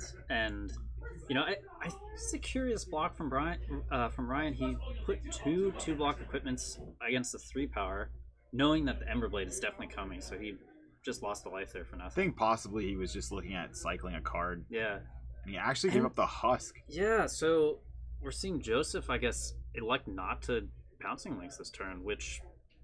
I mean, Ryan actually ended up blocking a lot lot of damage at the end there, yeah. like not letting a lot of those hits come in. And that's the advantage of carrying Husk, he has I don't think extra life. I don't think Joe actually had another opportunity to Lynx. Right. I think Ryan just Well, Ryan did not block every attack. He took 16 damage. No, so... I'm saying he took it early though. I'm saying like he got to a point where maybe he thought he was gonna get to Lynx at some point, and Ryan decided, we're actually gonna block here. But just think about it, right? If I'm Joseph, the Lynx is worth 7 damage. It's worth a 5 power Lava Burst, +1 from the stubbies, and +1 from Spreading Flames. It's never getting better than 7 damage. Just do it. With the swing big, right? Yeah, swing big for 8. Why not? And Joseph, he's drawn an Art of War here. A true 5 player. No blocks. 5 player. Doesn't need that quicken token anyway. Yeah. Oh, another Art of War. But if he doesn't have resources, it's kind of a dead card here. No, he had to use the chess piece to get the 1 resource for the Art of War. Yep. So if he's drawn 2 reds, this is kind of awkward. Yep, coming. Oh, all right. So he did have blue here because this attack's only coming for 2. Yeah, so he could have actually played the second Art of War and still actually even had some resources floating. I would have done that personally. Yeah, the hand is kind of potatoes at this point. I mean, the Blaze Headlong's really strong. Yeah, this is unless he's this what is it? Lava Vein Loyalty is a blue, in which case he can reaction step Art of War. Which maybe that was also strong. his thought process there. But it's strange to see because he would be banishing one of the best attacks in the deck in Blaze Headlong. Well, he's got another attack. Oh, the Lava Vein Loyalty. Oh, but then that would be the card he's. Yep. Yeah, I don't really know. Yeah, so seems like got a little overzealous with drawing the second Art of War, and we're actually gonna Pouncing Lynx here. It makes sense, right? We saw Ryan just how well he was able to block the last time, so we're just gonna guarantee the damage. Guarantee finding the attack, yeah, absolutely. Yep. And so critically, this does go to banish, which means not in his hand, so he can't interact with Art of War with this Pouncing Lynx card. Muckduck saying, I think Joseph is thinking, wait, I did the thing, why didn't you die? Yeah, I did the stubby hammers into all these other attacks. You should be much lower than you are now. Yep. So we've got a red Lava Vein Loyalty coming in for 4. Ryan takes it pretty confidently, it looks like. Yep, the Blaze Headlong gains Go again because the Lava Vein Loyalty is a red card. And still getting buffed by 1 by the Art of War, so 5 damage, Go again. Yep. We're going to at least see 1 Phoenix Flame come out too. Yes. So Ryan, just doing the math here, probably he's looking at 6 from the Blaze Headlong, 5 from this, or excuse me, 5 from the Blaze Headlong, 6 from Lava Burst at the end of the turn. Puts him at 5 life. Yeah, so then a Phoenix Flame for 2, put him at 3 life, and you still got a card in hand for the sword. 3 life, card in hand for the sword. So this is a threatening lethal turn. Yep. Ryan does still have 1 block on his boots as well. But, if Ryan's playing it safe here, which it looks like he might with the block, then I guess he's trying to just ensure himself that his opponent doesn't have 2 chain in. There's like another Lava Burst in hand. Yeah, absolutely. Yep. 2 from the Phoenix Flame. Makes sense. Ryan having him give up the Graveling Brawl. I think that's what it's called. Yep. Yeah. That's It's one of the strongest attacks for the rate. However, sometimes playing it's a little awkward. You have to banish that 6 first before you can play it. Yep. And this is interesting. Like Ryan must think like that last card in your hand is what exactly? Like, Yeah. You know what would happen here for my Fi opponent to arsenal that? But Ryan's got an His Art of War of his own. So we're probably gonna pick. I don't know. We're at least gonna banish a card because we always banish a card. And he has another Graveling Growl, which is excellent. It turns off Blood Debt, and if he's picked to go again with the Art of War, which seems to be the case unless he's doing +1 without representing it, he'll be able to play that Graveling from Banish with Go Again. He has one in hand. It's the third one. That's incredible. Okay, so Ryan really has drawn into a hand here that will threaten lethal, which is super important. It was 7 damage taken by the Fi. Makes sense. I think Ryan is a little short here. Yeah, he's going to have to contemplate rolling Scabs by the look of it, which is fine because he has the Gambler's Gloves. And, you know, did you expect Leviathan to be over in 3 turns, AJ? No, I did not. Well, no, absolutely. It's happening. I honestly thought that we would see a lot more of the Mark of the Beast for 6, so you don't have to worry about gambling for the gloves or gambling for the claws, but I mean you're gonna get at least 1 card out of the Fi hand. Actually, now that I think about it, I was not understanding the interaction correctly. The Graveling Growl that he banished can't be played from Banish. No. Right. No. It's it not just it has a stipulation that it needs to have. You need to have banished a 6 to be able to play it. Exactly. Okay. Because it's supremely overrated. Like when I say overrated, not like over. It's overstated. Overstated. Yeah, based on that stipulation. Yep. This is gonna be a really tough turn for Ryan to navigate. You know, another Art of War turn. Yeah. Depends a lot on these draws here, but those are kind of not the greatest draws. We see. I mean. Well, if it's a red, coming in for 4, red, yeah. So that's really tough for Ryan. I just assume they're blue when they're in the hand. Yeah. But you know, I have to say, Ryan, he really took this game to Fi's speed limits, if you will. Yeah. And this Fi had to draw functionally 3 Art of Wars, right? If you include the Spreading Flames as an and Art the of War last card type in his effect. hand is going to be. This Phoenix Flame is going to get another card out of Ryan's hand. And unfortunately, I do believe the last card in Joe's hand. No, he's got armor. He's got 1 block left on the Scab, so he can go to 1. And then the Lava Burst. Unfortunately, for 5. Yep. Or for 6. And he's got one of the cards does not even doesn't even have 0 as a block value. It just literally says you can't block with it. So Fi able to take that game in, I don't know, 3 turns. Has it been 6 minutes since we started the round? So we won't leave you just yet. I'm gonna mess with some stuff on the stream, but yeah, I mean Fi kind of doing what Fi does. What Fi does. Yep. I think it's honestly, I would say it's pretty unlucky for Ryan to come out losing this match. Like his opponent had to draw 3 effects that buffed his entire combat chain, and the Leviathan almost won still. Yeah, absolutely. It's unfortunate, you know, Ryan was able to come out, like I think you just mentioned it, but again, 21 damage. He was at 21 life. 21 life. Yeah, so 19 damage turn 1. Yep. And was able to come back, you know, do 5 things. And it looks like Bagel has some words of encouragement for his teammate there. So, awesome to see that. And awesome to have you guys watching chat. I think we spiked up to 20 viewers there. So make sure, again, share the stream around. You know, we're out here every Saturday streaming these locals and having great games for you guys. So make sure you share it and like, sub, all that good stuff. Yeah. And Muck Duck with kind of the question on everyone's mind is what happens to Fi when Stubbies isn't around? And yeah, I think he definitely doesn't deal as much damage. Stubbies was worth 5 to 7 there. I think it was 6 or 7 actually, if I remember the combat chain correctly. So Shuko would have been worth maybe 3 over the course of the game, but it can also block 2. So actually, I think the match still would have been similarly he did close. 6 attacks that turn that weren't the sword. So yeah. Yeah. So we really are looking at a similar amount of value. Granted, the Shuko does have to have 2 power or less attacks to gain the buff. So I actually think Ryan would have eked away with the win here if instead of Stubbies, his opponent had to play Shuko. Yeah, absolutely. Yeah. HSIAT. Thank you for the follow. That's awesome. Thank you guys. Thank you so much. What else is out there? We have a Bronson on an Icelander. Yeah, we have an Icelander, and I won't reveal it just yet in case he does come on stream, but he has some spicy tech to try to deal with some of these faster aggro decks. I'll say this: if he ends up X1 after this round, we'll put him on stream. Okay, cool. He has to be over X1. He has to be at least X1 or better. Yep. But yeah, we'll put him on stream after this round. Yep. We also have, I think, a lone Dromai here, as Are well they as gonna play a lone again? Oldhim. Are they going to play? No, they're rolling dice. Okay.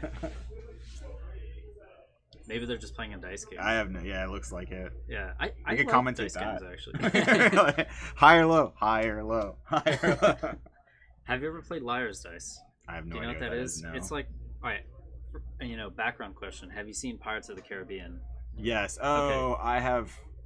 I watched a video about this. Yeah, and so I was, there's one of these describing scenes it, that they're playing it, and it's essentially a bluffing game. You can think of it, it's similar to poker. Instead of cards, the resources that you're trying to bluff are the values on the dice, and it's actually pretty fun. It's a good party game. And you don't need much but dice to do it, so every nerd should have that at their disposal. Okay. Yeah. No, I'll definitely look into it for sure. All right, so man, I don't want to leave on the Be Right Back screen. It's gonna be like 30 minutes. Let's see if I can. We might drop audio here for a second because I know last time I plugged in this webcam that happened. So I'm gonna see if we can show our beautiful faces. We might be able to. I mean, we could see if anyone out there is also done with a round and wants to do an exhibition match while we wait. But yeah, we'll see what happens. Maybe. Oh, did you mute it? No. It looks like it's not coming through. Yeah, it's not. It's the webcam. It's Oh. like stealing it. Hold No, on. Oh, there it is. No, that's still good there. Okay. I've seen that happen before. Might be like a USB bandwidth thing, to be honest.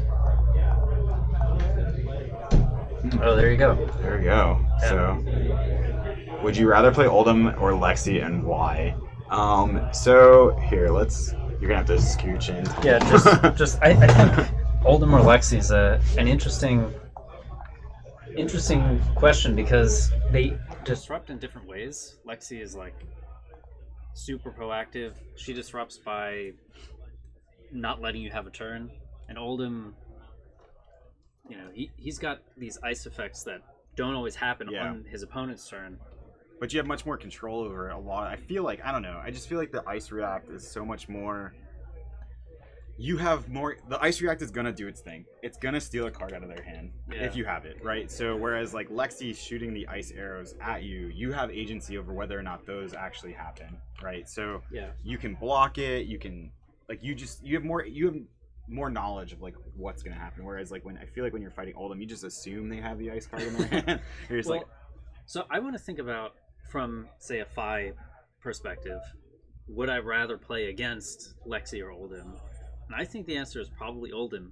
That ice react it's almost like blocking for 3 because all my cards say head jab on them. Lexi, on the other hand, can have turn cycles where I don't get to do anything. You can, you can definitely like put a insurmountable amount of frostbites on them. You can.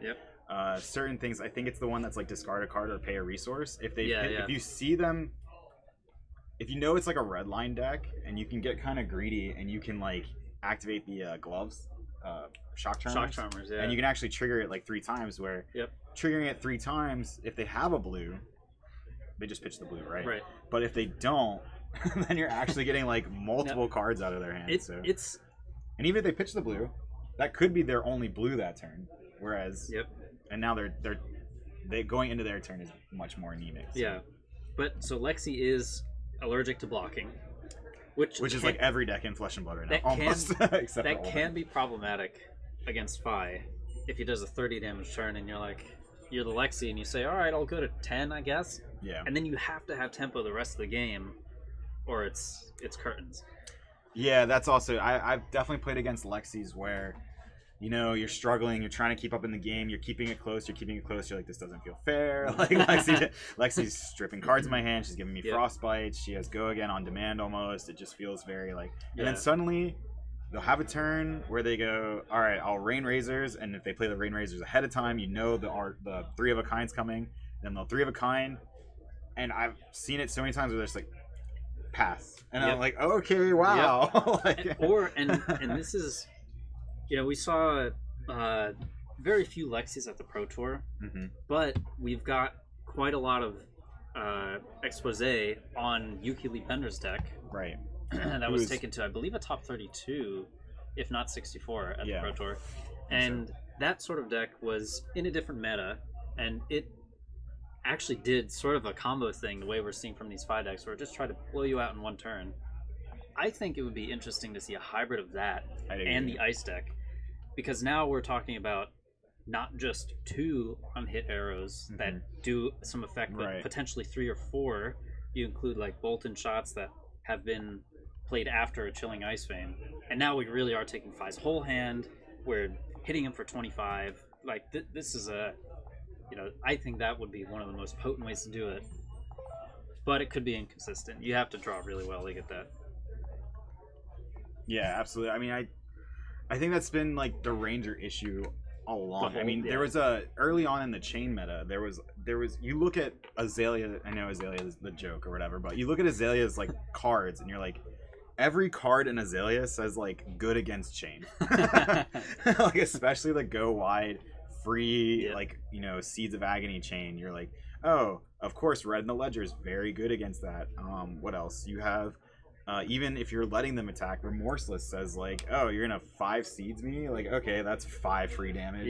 Like, so, and even then you would watch games where like the Azalea's like, you're like, how is Azalea not winning more tournaments? And then there's just that turn where you're like, all right, I have 3 arrows and a non-attack.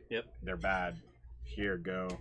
Or I shoot off like at the time, because there was less of an option, but you'd shoot off like, I don't know, like Searing Shot or something like that. They're like, okay, take 6. Going to like.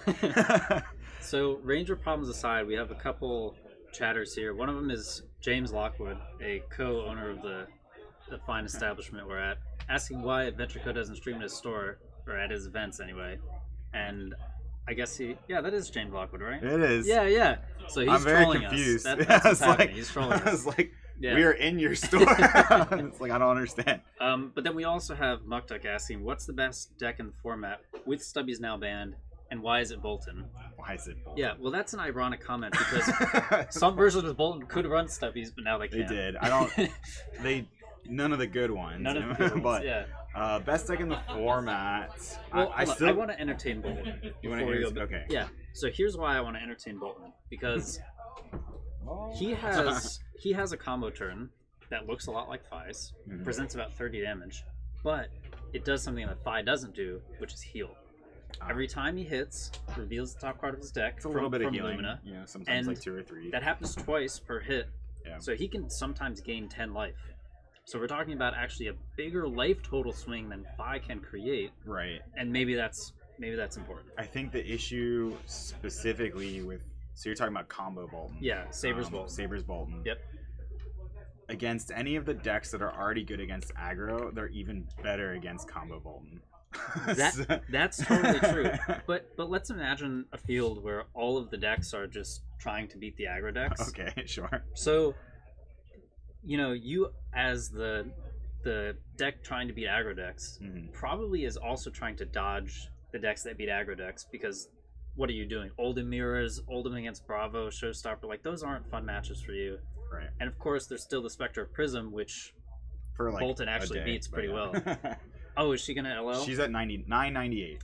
But are they gonna announce her winning Legends? So no, she has to get 2 more points, and then it has to be the next ban and restricted announcement, which I do believe is after Pro Tour. Or it's right. So she would have to win. So there are a couple battle hardens that she could win, but then I don't know when the next BNR announcement is. It probably is after Pro Tour. I'm pretty sure that's what they've said. So and then she could win Pro Tour as well. So she's gone for sure. We just don't know when yet. Yeah, and then she'll definitely be.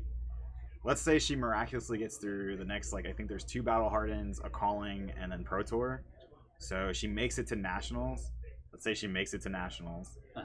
As soon as we get the next, like, in-store contributes to Living Legend, then there's no way that she gets out of that. So There is a chance she dodges all of those just because I think she has a really bad Phi matchup. Unless you, I don't know. I think Prism. All right, so here's the thing. Everyone always talks about, oh, her matchup into X aggro deck is terrible, and then she wins an event. Yeah. And she's won several events, right, despite Phi, Viscera, Briar all being in the meta. Yep. She has play into all of them somehow, and I think that's a story for a lot of matchups. It's not that one-sided. It's probably not that one-sided, but if you look at like where she's gotten the majority of her points, they've been at these big events where she's been able to angle shoot that particular meta. Okay. A good chunk of her points come from so the first calling in Vegas.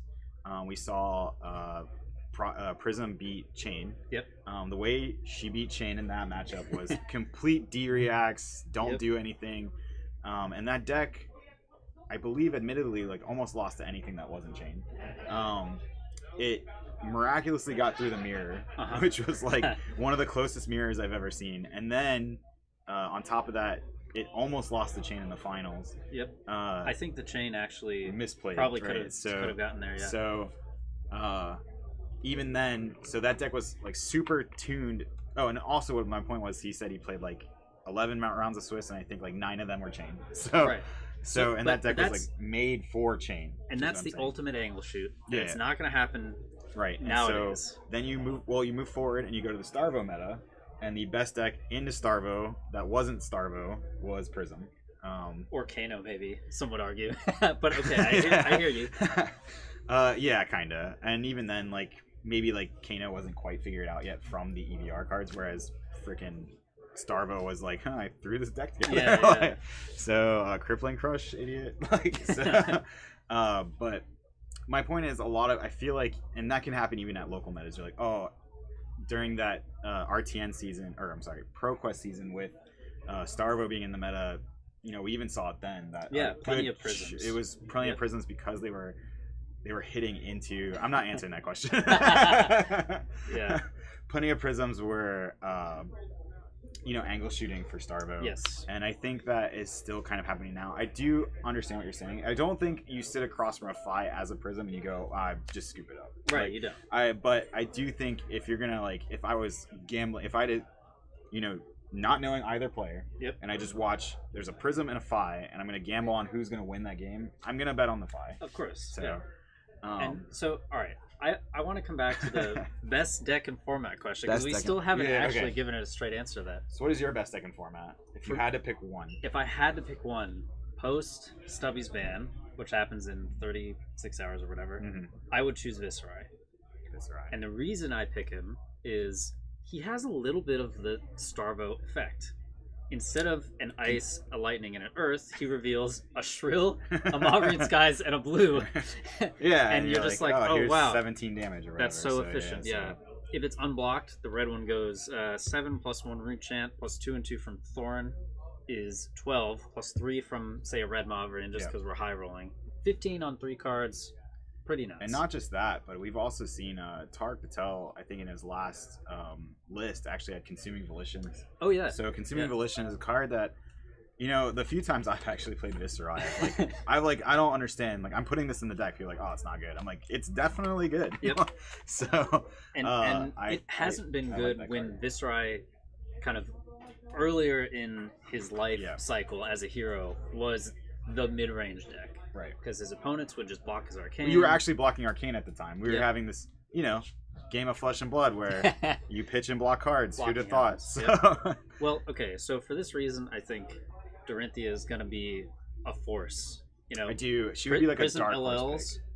And after Prism's gone, Dory can come in and she forces interaction. That's what she does. I would say she would be like my dark horse pick. I wouldn't say best deck format. Not at all. And I wouldn't even again, going back to the gambling analogy or whatever, I wouldn't. I would not put unless the odds are like 100 to 1. Yeah, I'll throw $10 on it to win like $1,000. Yeah, sure. But so what's your best deck? So best deck, I'm still leaning towards Phi, and the reason I'm leaning towards Phi is really more than anything just consistency. It just feels every hand. I've seen very little Phi hands that are like, oh, that's terrible. Even terrible turns, if they're not blocked, go for like 12 to 14. Yeah. So it just feels like a little too high of a floor to me to think that a deck like that can't perform well. If it has to not be Fi, which is I feel like that's kind of the obvious answer because like even without Stubbies, I think he's fine. Shuko is still a really good card. Still really good. It blocks for 2. Yep. Which is really good on its own. He's got 3 blocks. He's got a fridge. Piece. Who gave Ninja a fridge? Well, what's funny is like when all these cards were first released, I thought, wow, Ninja getting a fridge, that's actually really cool. Yeah. And here we see that the aggro deck with the fridge is still scary. Yep. Yeah. Absolutely. I think Bravo feels really insane, especially once Prism is gone. Yeah, so that was going to be my next thing, was that I think that Bravo, I would still put the Fi ahead of Bravo, specifically because of what we saw Jimmy do. Yep. So if the Fi and that actually... was Jimmy's second win against Bravo today. And so if the Fi knows what they're doing and techs for it, I think the Fi is still favored in that matchup. Mm-hmm. And if that's his worst matchup, which it might not be, it might be Icelander for all that we care. But Icelander, I don't think it is. But even let's say it is Icelander, I think Icelander has worse enough matchups into other things to keep her down. And so, to me, that just all things considered, I think Fi is just kind of the deck to beat.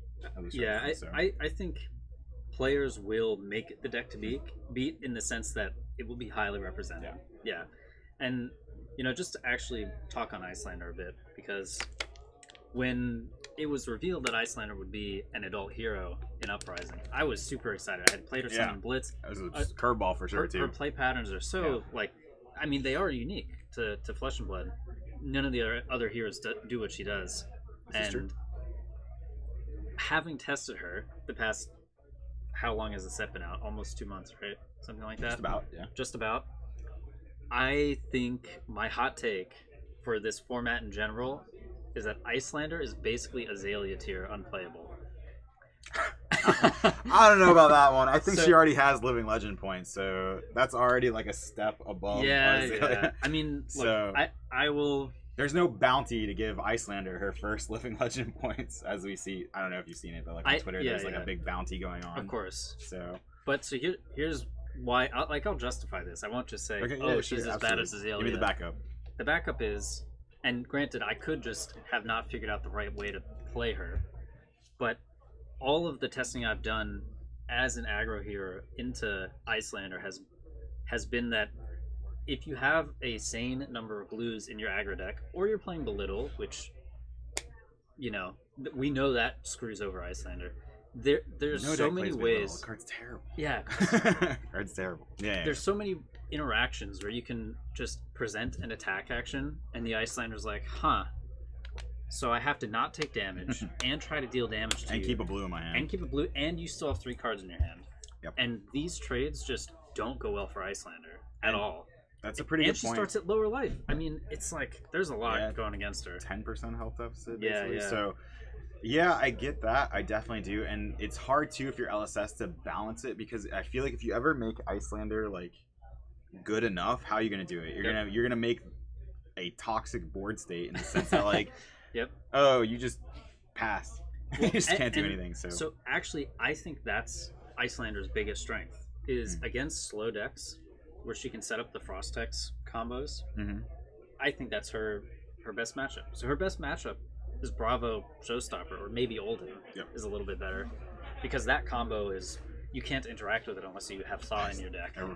Errata Icelander to 50 health. I don't think we're going to do that. All right, so that being said, we've rambled on quite a while here, so it was a great conversation, but we are going to throw it to a Be Right Back screen. Shouldn't be too much time left in the round. I will put I didn't realize it said the wrong time the whole time, but this will say whenever the round is supposed to end plus 5 minutes. So stick around. Make sure you share the stream around. We have 2 more rounds of Swiss. We have round 4 and round 5 coming up. So stick around. Make sure you share the stream. And thanks again for joining me. We'll be right back with round number 4.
not as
this off anyway. We got an interesting one. So another Phi. I figure. But we do have a Dromai. Yeah, So, cool. Neat. Neat. Ready? All right, welcome back to round number 4 here at the Havens 1K event. We have a interesting matchup. We have a couple of Uprising heroes. We have Phi. Michael's playing Phi on the left-hand side. We actually have a Dromai, Josh on Dromai. Excited to see a Dromai actually come out and play and do well. This is table number 2. So yeah, Dromai, one of the more interesting heroes from the set, I would say. You know, she doesn't seem to be totally figured out, but has some success so far in the RTN season. has a couple wins, couple tops. Yeah. They don't, I actually already told him he doesn't have to worry about that. I did ask him that every time he makes an Ashwing, though, it does have to be an individual Ashwing. Yeah, so I think the heroes in Flesh and Blood that care about permanence on the battlefield are, you know, they expand the play space of the game quite a lot. So as we're getting into the game here, we're definitely going to keep track of how many Ashwing the Dromai's trying to create, and then of course we have the dragons, including some legendary dragons. Yeah, absolutely. I totally agree. Yeah, anything with permanence is oh, he's attacking. I was like, yeah. Klebano, by the way, thank you so much for the follow. Thank you. Then we actually have the Ravenous Rabble coming in for 4. This Dromai going off like right away. Yeah, and Rabble revealing a Kyloria on top. Definitely one of the cards that tries to run away with the game. Oh yeah, Kyloria is my favorite dragon of Yeah. the set. I mean, it just does everything you want it to do. I mean, it steals an item. No, I'm just kidding. It draws a card, which is anything that says draw a card in almost any card game is Very it's just strong. good. It's just good, Yep. especially draws a card like during your turns. You have Yep. more options. So card advantage in Flesh and Blood is always not super apparent.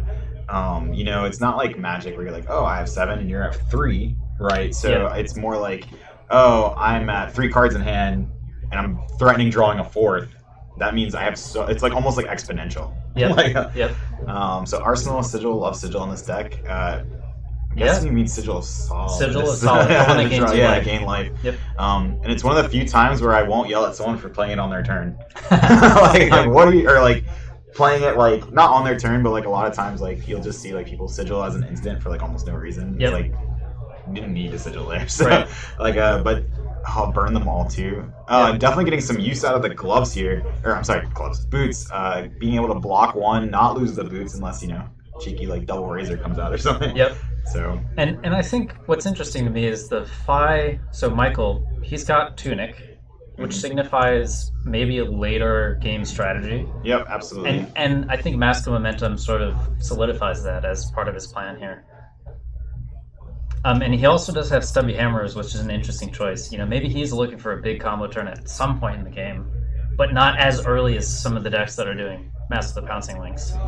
Yeah, and then into a Blaze Headlong for 4 damage and go again.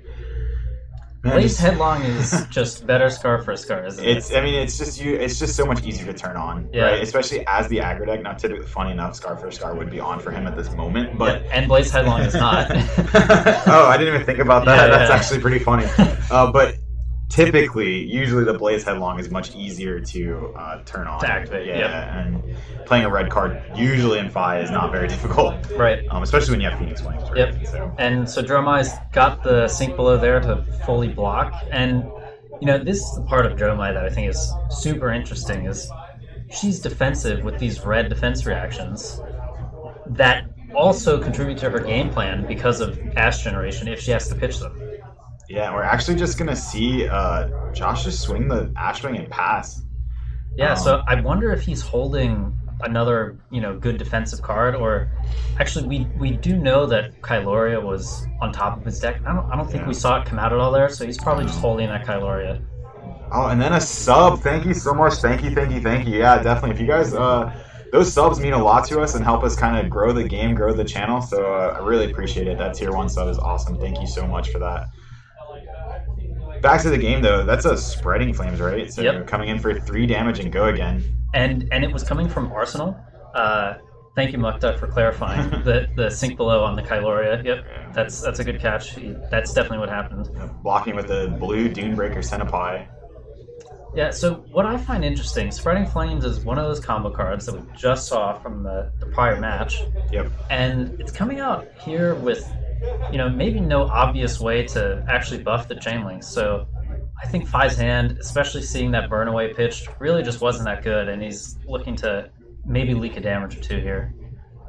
Yeah, absolutely. I mean, it is another, just a chain starter. It has go again on it, so Yep. Going to be interesting to see if he. What's going to be interesting throughout the course of this game, if Josh doesn't have to block every turn, is that if Josh does get out some dragons. Yep. How much is Michael willing to ignore them? Right. Are you going to kind of go all in, go face, or are you going to throw a Phoenix Flame at a dragon instead? Right. So I want to just again, Mukta, thank you for all your contributions to the chat. Burnaway is an interesting card in Fi, and I think Michael is probably on a single Phoenix Flame. That's my prediction at this point. Is this a deck? I haven't heard of that. Well, is that so something that's happening? What's interesting, right, is like this Burnaway can, if your deck doesn't care about the Phoenix Flame synergies, right. Burnaway could be an interesting one-up card that you pitch early in a situation like this, and it can come around late as a 0 for 4 to try to get that last breakpoint in. But we'll see. Yeah, so we see a Rake the Embers here actually making 3 little baby Ashwings. No Ash left over though, so I think it was a yellow Rake because he had one already. Well, no, he got the Ashwing killed by a Phoenix Flame on Michael's turn, so that probably was a red Rake. The only reason I said that is he only swung 1. Oh, yeah. Well, that's no. He must have swung 3 because they were tied at 37, right, before the turn. Yeah, consequential okay. at this point. So, Belittle revealing the Spreading Flames. Yep. Yeah, and we see another, what I consider to just be a straight up power card from Fi in the Spreading Flames. I think, if we're talking about these cards that make giant turns go wide, Spreading Flames is one of them. And yeah, I'd be wary if I was Michael to not use all of my gas so soon against the defensive deck. Yeah, that is true. Another thing that is worrisome to me about on Josh's side of the field, I've played it into 5 quite a bit, and anytime you have more than one dragon, it can kind of be actually a little bit of a detriment in a way. Oh, Jay Lockwood gifting 2 tier 1 subs to the community. Thank you so much. Thank you. That's a total of 26 gifted subs total. That's amazing. Thank you so much. Thank you. So, what I was saying is when you have more than one dragon, you almost guarantee mask every turn. Yeah. And sometimes it's a free mask. Right? They don't mind throwing a Phoenix Flame at an Ashwing. Of course.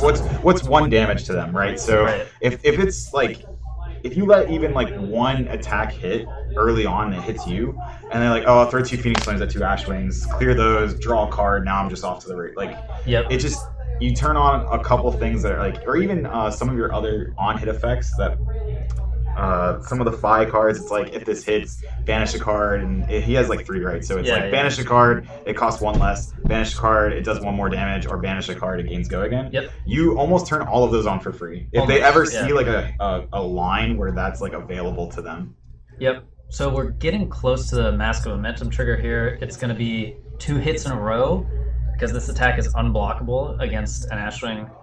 Yep. So and that's we're going to see Phoenix Flame probably just pop that Ashwing and draw a card. Yeah, yep. Absolutely. That's kind of it's exactly what we were just talking about. So yeah, it's like it doesn't feel fair as the Dromai player. Right. And this is what I find kind of interesting about how Ellis has designed the allies is exactly this point of not being able to block them or a block for them. They always take the hit. Yep. It definitely makes these interactions with on-hit effects that you're not going to see in any other matchup, and often is to Dromai's detriment.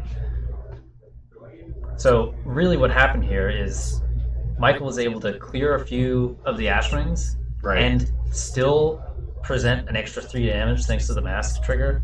So he really just gets to kill the dragons for free. Well, now I will say this: he did use the sword swing was on an Ashwing, right? Yes, it was. So I mean that is like almost like a free block in a way. Like if you think like the sword is worth 3, it is worth 3, and then a card blocking from hand is worth 3, and he hit an Ashwing instead of you.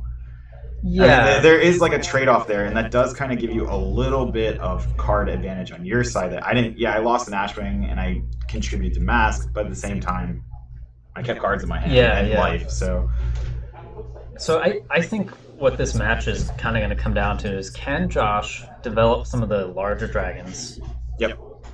And present enough threat so that Michael has to start blocking. So, we're definitely going to have to play a longer game, I think, for both players to see if that pans out. Yep. And so this Lava Burst coming in for 6 damage. And Josh takes it all. Takes it all. Keeps 3-card hand. Plus an Arsenal, which I believe is a Sigil of Solace. Yeah.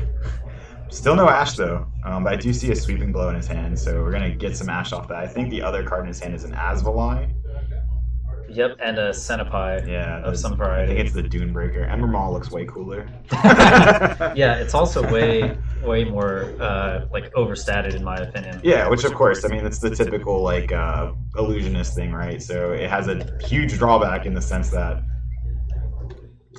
it can be popped by a 6 for free almost. Yep. Like just blocking a 6, so your 8 damage attack is it's gone. Yep. So yeah, I mean it's pretty much. I mean it's the exact same card other than it makes it Ash as the Chimera. Enigma Chimera. Yeah, Enigma Chimera. So. And Enigma Chimera wasn't played. Right.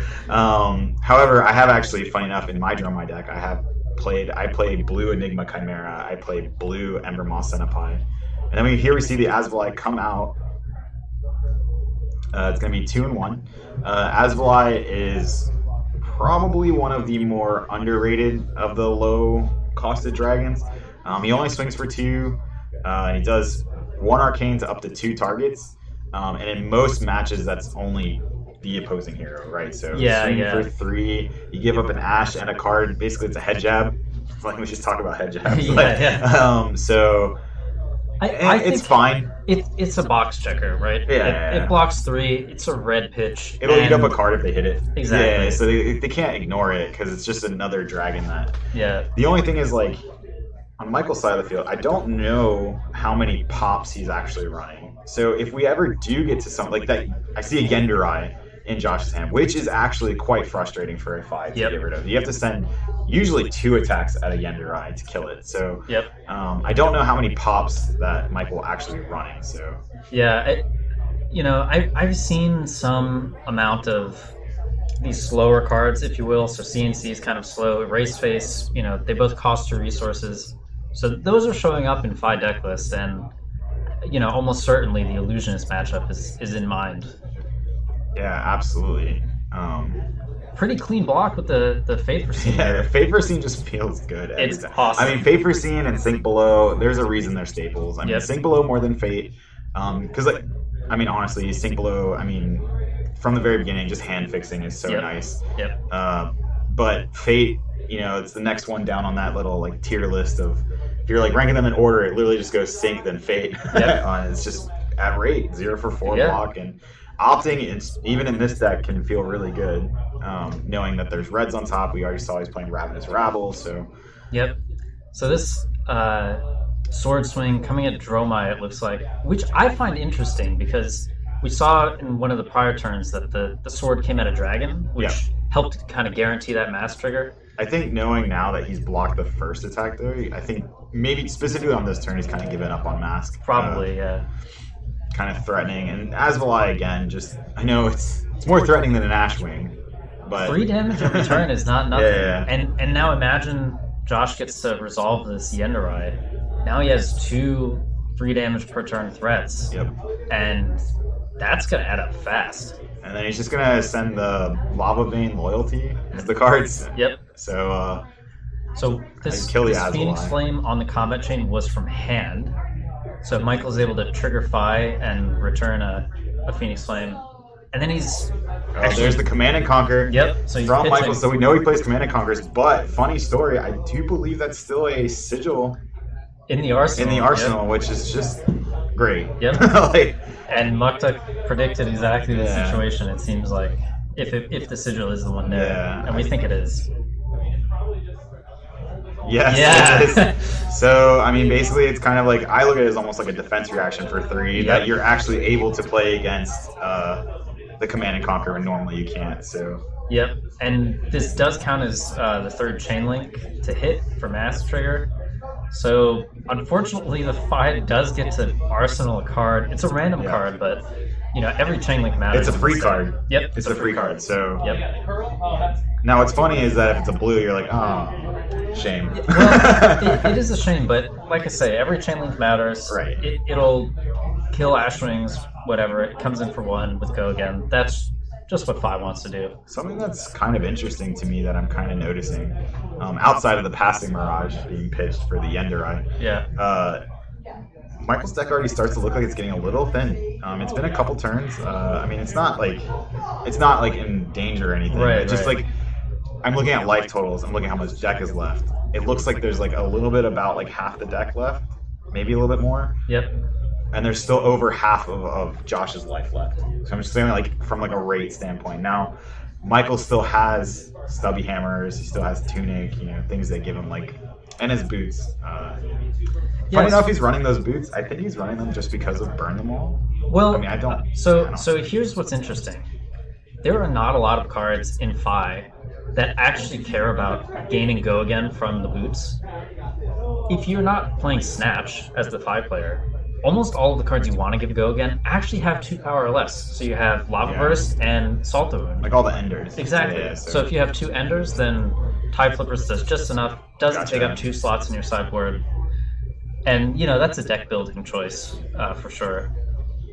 Yeah, and it gives you that option in case you're in that, hey, we're both at like 3. I need to actually block here, even though I don't want to. Yep. And maybe I keep myself alive for an extra turn and actually end the game the next turn. Yep. And I think this match is going to be a lot closer than the prior matches we've seen with Phi. It's already been way more interactive. That's for very sure. interactive, and you can see that Michael is definitely taking his time with decisions when his opponent presents dragons, which I like. I think one of the easiest ways to just get run over by these permanent decks is not respecting the permanents, and he's doing it. So happy to see it. And Yenderai is one that if he wants to respect it, it's an ask. It really is an ask. It is. You have to. You can send a 6 at it, but that's basically the same thing as like popping it with the 6. Yep. You can pop. You can send like a Phoenix Flame to get rid of the endurance counter. Yep. And then hit it with for 3, but then that's still 2 cards. Yeah. It still just doesn't feel good. It's a lot of value. And I think that's what we're gonna see. We're gonna see a brand with Cinderclaw. I think is the name. So it looks like a blue one's gonna pop the endurance counter, so prevent 3 of that damage. Then we're gonna swing the sword at Yenderai. Yep, kill the Yenderai. So funny enough, if he's hoping that the first attack triggered mask, it won't. That is correct. If it is a blue, Yep. or even if it's a red, because I think it starts at 3, so as a red. So. But we see a block, so the mask has to reset anyway. Oh, you must not have attacked the dragon then, because you can't block the dragon. Right. So there's the dragon hit. Yep. Yeah, this feels really good for Josh. I mean, talk about a tempo swing. When they start killing a dragon instead of you, that feels pretty good, to be honest. Is that a this? That's round's this round's on me. He's closing the chain to play this, which matters for the Phoenix Flame. So interesting to see that he didn't return the Phoenix Flame before playing this. And I mean, just seeing that this round's on me is pretty wild. And I'm hoping we don't need a judge call here because he definitely can't so return that's what that Josh flame. is pointing out, that this closed the chain, unfortunately. Exactly. Yep. So good on Josh to play by the rules there. And we actually just saw 2 attack actions going pitch. Josh is playing cleanup here for Michael. It's all good. It is a 1K. There's still a little bit. There's money on the line, and so it's still like, I want to say it's casual. It's probably like what you would call competitive REL. Yeah, I think that new form, that new rules distinction enforcement level that they've added. It's not quite professional. It's not quite casual. It's it's exactly where it needs to be. Right in the middle. Yep. So. And Spears of Surreality. Yeah, I think this. I hate that card just because its name. I know how to spell it. I just don't know. Surreality. Surreality. Yeah. So anyway, 1 for 5. Go again. I have fell in love with this card. Interesting. In Dromai. Please tell me about it. Tell you about Spears. So why do you Spears, love it? So there's something I've realized in Dromai is they took a lot of cards that were kind of mediocre and they made them the same card. Yep. So Spears is a Dunebreaker Centipede. Enigma Chimera is a Embermoth Centipede. Right. And it's funny, you have these boots, right, that don't do anything in the Dragon deck. Right. They don't do anything Right. other than block and maybe make some Ash every now and again. But your chess piece already does that anyway. If you're using your boots to make Ash, there's already a problem, kind of. So anyway, my point is, you play Spears of Surreality, they pop it. If they don't pop it, it's 5 go again, which is amazing. Above Yes. rate. If they pop it, then you actually have something to do with your boots. You can activate the chess piece, gain an extra resource, get an Ash that way. Now you pay the 1 off the chess piece. You have 1 floating, then you send another dragon, you send another Spears, you send. It's just. It gives you this kind of pressure that the deck didn't have when it was just dragons. Because if it's just dragons, you send a dragon, they pop it, your turn's over. Yep. And it feels real bad. So yeah. I think you're making a pretty good argument for the synergy of Phantasmal Footsteps and these Yeah. 1 for 5 go again Phantasm attacks. Yeah. Oh, if I could make the entire deck 1 for 5s and then some dragons, that's what it would be. Yeah, I bet. So, anyway, back on Michael's side of the field, we have Mounting Anger. Mounting Anger. Yep. Dude, I swear, it's been like the biggest challenge has been 5 cards for me. It's just like dude with a sword. Yeah, Dude, dude it's with- like dude with a sword and fire. Like, Yep. Well, thankfully for you, I know all of the cards because I've tested the crap out of Fi. so we actually see a block with a Ravenous Rabble and the chess piece. Art of War and the Art of reaction War, step. we're gonna get over this by 1 most likely. Yep. Yep, gonna poke that up to 1, gonna take 1. This has been such a fun game to watch this Dromai and this Fi kind of figure it out against each other. It's been way closer than a lot of the matchups we had. Yep. Man, I don't know about close. They've all been actually kind of close. It's been way more interactive Yes. and just, back and forth as Yep. opposed to like, oh, Ryan did 19 damage turn 1. Well, No, Fi answered back with 24 damage. And I think this is something that, the community at large maybe isn't realizing about the Fi deck is they really do run a bunch of head jabs. Uh-huh. And if your deck mostly blocks 3, you can take that game a bit longer. And especially if you have the defense reactions, as Josh does here. So we've got an interactive match, which is great. Yeah. And then the Rising Resentment? Rising Resentment. Rising Resentment. Indeed. I feel like I just need like a test. Like a quiz of like, Yeah. It's like, give me every dragon instant. And then give me like 5 cards. And I'm like, Yep. it comes in for 4 and go again, and then it does the thing. I So think this we're is the gonna- resource one, right? It is the resource So one. it banishes, and then you have to banish a card that is less than the number of chain links you control, draconic chain links you control, and then it costs 1 less. Wow, and he had the Mounting Anger. Yeah, so another mounting. Yeah. This is a big turn. It is. However, I don't think the resource is going to end up mattering here, as there's only 1 resource floating for Michael, so he'd have to pitch another card anyway to attack with Well, his he's gonna sword. kill the Chromai. It's an interesting choice. Yeah, and it's actually of gonna. course. Well, it's gonna trigger the mask. Yeah, it does.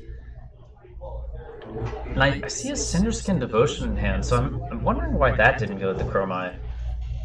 So something that he could do, interesting enough, is he could draw the card first and then choose whether or not to banish off the Mounting Anger. Right, and I think that's kind of what we're seeing is he's sequencing his triggers in such a way. Oh no, they just missed the mass trigger, I guess? I'm not really sure. I mean, they must have. He's Well, he presenting pointed- this as an attack. I mean, he pointed to mask. He so did.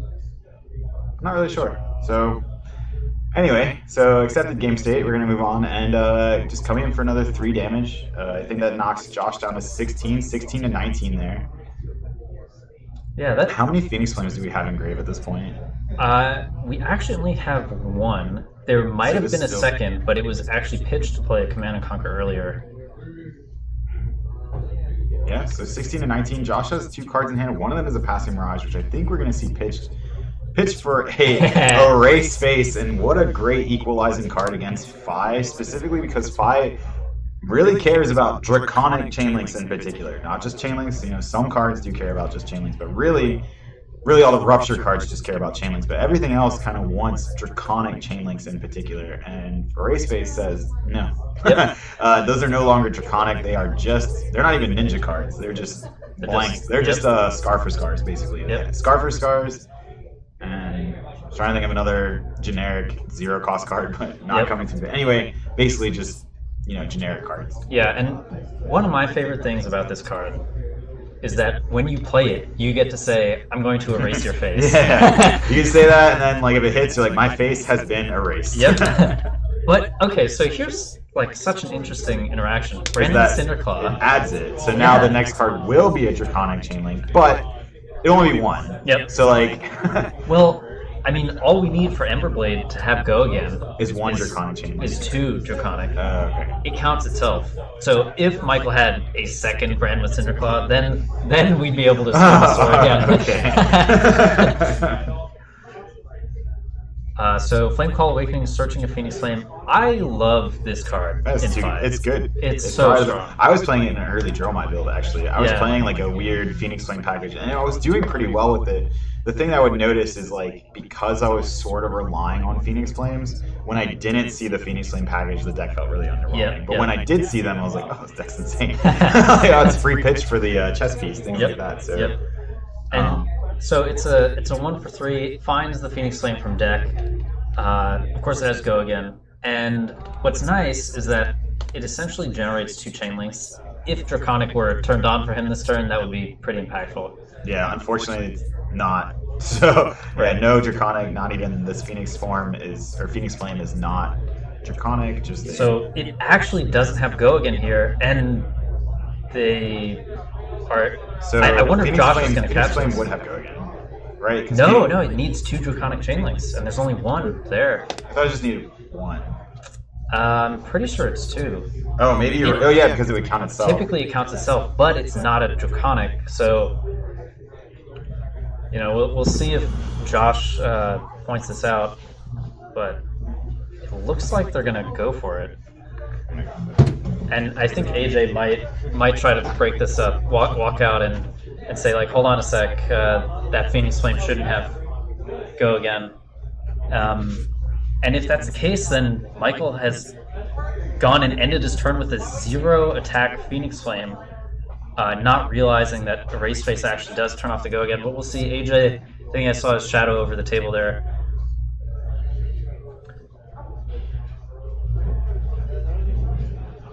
And okay, we'll see how this gets resolved. I think either way, Josh seemed pretty happy to perform this block, and yeah, they're just gonna go ahead and continue the game. All right, AJ, what can you tell me? That you forgot what Phoenix Flame says. I did? Yeah. It has go again. It doesn't have the +1. Oh, wow. I'm pretty sure it has go again. You're like... Chat, please roast me next time. What is this? Alright, well, I said I knew the 5 cards. I know them when I'm playing them. Yeah, sure. Sure. Yeah. He's like, it has go again. I was like, I looked at it, I was like, oh yeah, it does. Oh yeah, it does. Yeah. Well, reading is hard. And we all make mistakes. So thankfully, it wasn't me in that game where I might have tried to. Yeah, I thought I knew 5 cards too. Muck Duck. Credibility scuffed. Yeah. Unfort. I mean, some of us have. So here we have Spheres of Surround. Dunebreaker Centipod coming in for 5 and go again. Again, it's just it's the same card as Spheres of Surreality. The only difference is they added an extra line of text that says if it's broken, you also get an Ash token. So that being said, oh hey, Antho97292, thank you so much for the follow. Thank you. But yeah, we're gonna see it blocked with another This Round's on Me. Interesting game. This has just been so close. 13-11. What a awesome back and forth game. So I want to talk about This Round's on Me. It is excellent against Phi.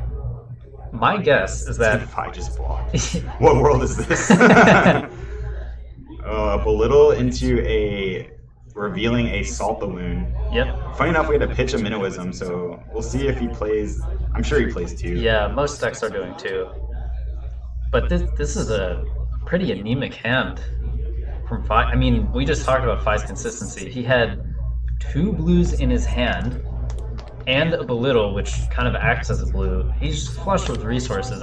He's not going to be able to really do anything with them.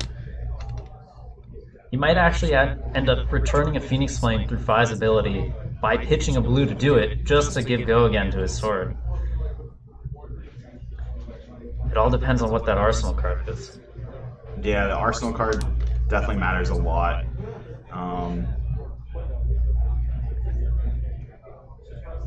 And he's do you know he has a slot winding it up. He still has the stubby hammers. So we do see, yeah. So the tide flippers are going to get used on this 2 most power. likely. Yeah, I would imagine so. Yep. So that really is a clunky draw from Fi. Not something It's you a see too clunky often. draw, but he's gonna be able to kind of rectify it, just because of the way tide flippers works and everything. So. Yep.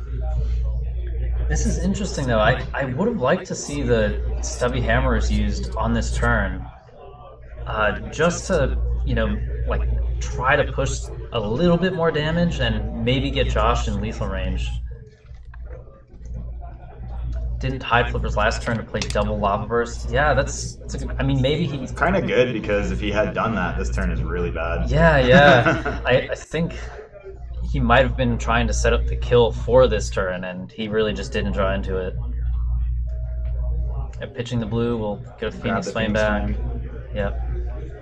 And Josh, knowing the last card in hand for Michael is the Salt the Wound. Yeah. He can play around this pretty easily. Might even just throw his armor.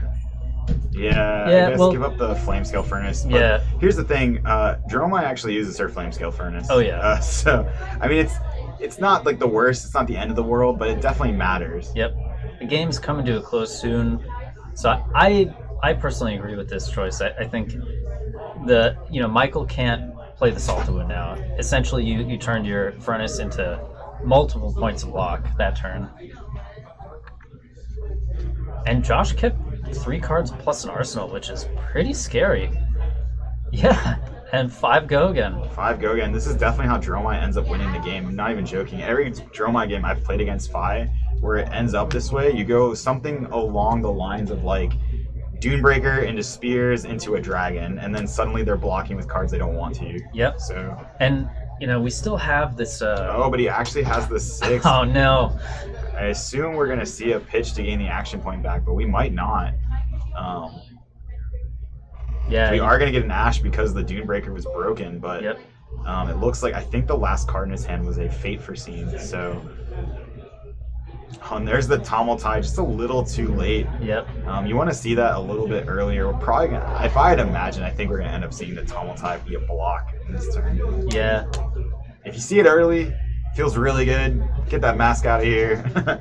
Yeah. Unfortunately, seeing it this late, especially now that Stubbies is coming out. Yeah. That was, we saw a pretty bad Fi turn, followed by drawing into just the right card, a 6-popper. Definitely the ups and downs of TCGs. Yeah, it's there's a little bit of variance. I like to think that Flesh and Blood really does reward the better player most of the time. Yeah. But at the end of the day, you're still playing a card game. You can have the best poker player in the world lose to me. Yep. I'm like, oh, all in. I don't even know what I have. They flip over like a 7 of clubs. Everyone freaks out around the table. I'm just like, neat. So my point is like, there's just still variance, right? Yep. So in card games, you're drawing off the top of the deck. It's not chess. Yes. Right. So. And we have a double strike coming in here, which is an interesting card. It is like the extra head jab, if you will, that has a little bit more synergy by adding a couple of chain links. And actually, the first attack from this double strike was Draconic, thanks to the Brandwell Cinderclaw. Yep. So it actually does contribute to that. So now he has 2 Draconic chain links, even though you don't technically see the first one from the double strike. Yep. Pitching a Belittle to activate Fi. This is interesting sequencing, to say the least here. Typically pitching a red to play the Belittle is excellent because you can search for a blue and that attacks with your weapon. At the very That least. Stubby Hammer's turn was not very Not great. And we know that the Arsenal card is still Assault the Wound. Yeah, so Josh is just saying, like, hey, I know that card's Salt the Wound, but you're going to have to earn it, bud. Yeah, for real. And there's one card left, which I want to say is the Azwai. Yeah. So here we are. I mean, Josh has a 3 damage per turn threat. We'll see if he wants to use his hands here. No, the Silken form. At some point, that's going to turn into an Ashwing, I would think, and that's an extra 1 damage per turn. Yeah.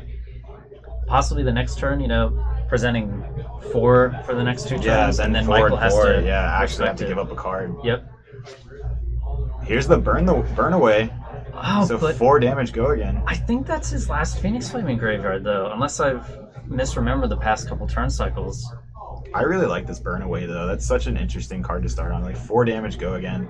Yep. No condition other than banishing the Phoenix Flame, which you're gonna have most of the time.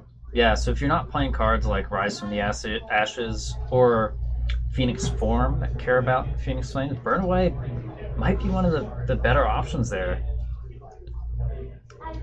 And this looks like a pretty great Quell turn lined up. Pitching a blue, he's going to get 3 block value out of that Passing Mirage. Yeah, what's even funny is that now that, he already kind of picked up yeah. Let him finish. He's like, he can Quell now. Yep. So even though this Art of War is going to get him over by one of the blocks, when we go to actual damage step, we can actually Quell the one that's coming through. Because it's a prevention effect.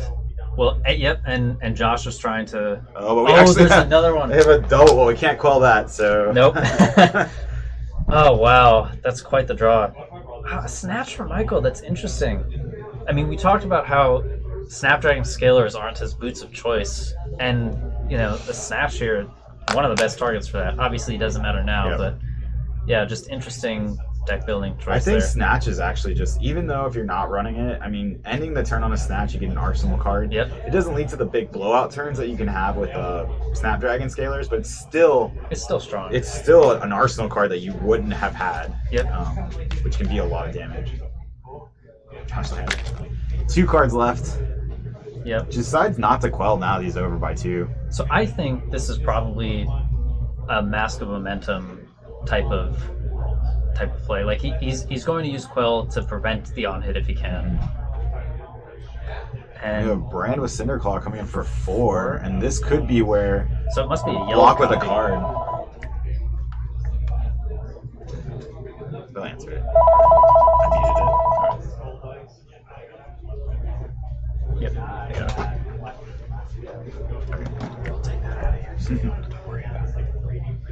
So coming off mute there as the phone stopped ringing, we have indeed a Quell here, plus a 3 block. So, Emberblade. not letting Mask of Momentum do its thing. Yeah, although, so what's interesting, Josh could give up his last card here, but he knows his opponent has a Salt the Wound in Arsenal, which will be buffed to 4. I think Josh might be dead on board if his opponent has another head jab. And Josh right now just thinking, yeah, that might be it for me, but we'll see. There's a chance he lives at 1 thanks to Quell. It really just comes down to whether or not there's the Spears of Surreality. It really just comes down to whether or not... Oh, and then of course the Phoenix Flame. So now he has free reign. But the Phoenix Flame might not be there. Oh, he did have a second one. Okay. Yep, and this will be 3 power because 2 Art of Wars takes 3, and the Salt the Wound is going to do it. Salt the Wound for game. Yep. Fi moving on. That was table 2, so I believe that Fi is guaranteed. I believe they were both undefeated going into this round. I think that Fi will move to 4-0. Josh moved to 3-1. He'll have a win in his next round. Yep. Michael is guaranteed. The only thing he'll be playing for is seeding at this point. Yeah, and I think this round really did showcase that Dromai has quite a bit of play in the fight. A defensive strategy can get there if the draws are right. Yes, I think that last qualifying sentence is very important because the thing that I've always said, and this is true with like every card game, almost every card game, is typically the more consistent deck wins, especially the longer the tournament. Yep. This is a 5-round tournament, so it's actually kind of short. So in terms of like how long tournaments can be. So we could actually see something, spike its way to the top just from they drew hot. They did the like. Not saying this is true with Josh's Dromai, but I'm saying like a Dromai like that could have up to this point been drawing hot, drawing like what they needed. You see the Tumultai turn 2. Yeah, and Tumultai comes out, eats mask, mask. and the game's completely different. Yep, from there. totally different. So something like that could have happened. Whereas decks like Phi, decks like Viserai, decks like even Kano, really, unless they hit like specifically like a blue heavy deck. Or like specifically Prism. Even decks like that, it's just they're so consistent. They see the cards they need like every time. Now, of course, Kano can be a little casino, but typically they're usually able to set those up pretty reliably. It's less like, oh, I wonder what's on top, or more like I put this there. So so this, I mean, Diminia would have. Oh yeah, he actually didn't get. So I don't know if he's playing Optima, but he's definitely probably playing Diminia. And if he's playing Tumultai, I'd imagine he's playing Diminia.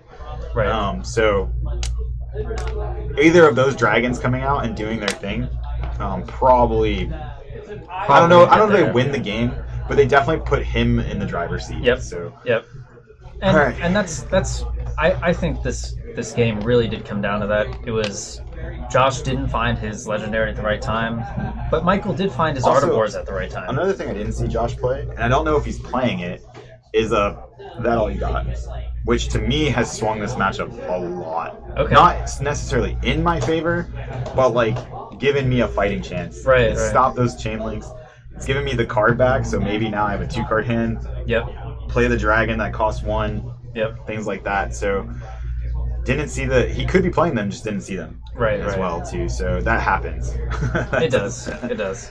You play the side deck cards. Like I didn't see my sideboard, so there it is. So that being said, that was a bit of a longer match. We are gonna throw it to the be right back screen. I need to get more water. So we'll be right back with round number 5. We are gonna pick a win and in. We'll try to find the spiciest win and in, whatever it happens to be. Hopefully it's something like Icelander or something cool, like something different. I think there's a Bolton that was 2-1 before this round, so we might be able to get one of these other less represented heroes. Yeah, absolutely. So that being said, stick around. We have at least one more round of Swiss. We'll try to convince them to play out top 8, but I'll be flat out honest with you. Most times in cash tournaments, those usually get split. So we at least have one more round to see who gets to make it into that decision to whether or not they get to say player split. So stick around. We'll be right back.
Wait.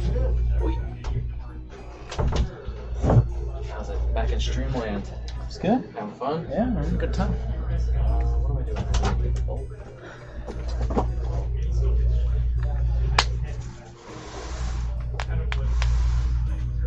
Oh, Gary said it. Good to go.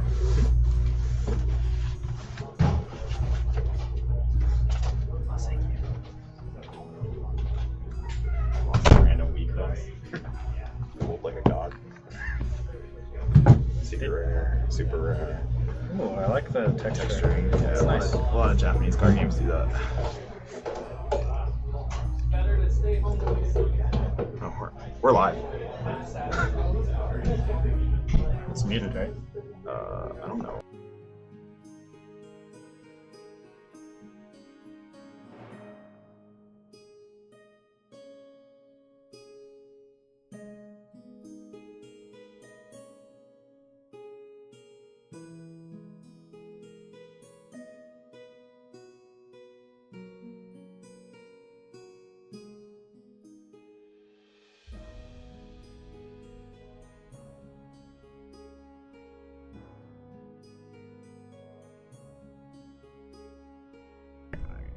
All right, welcome back to round number 5 here at the Haven.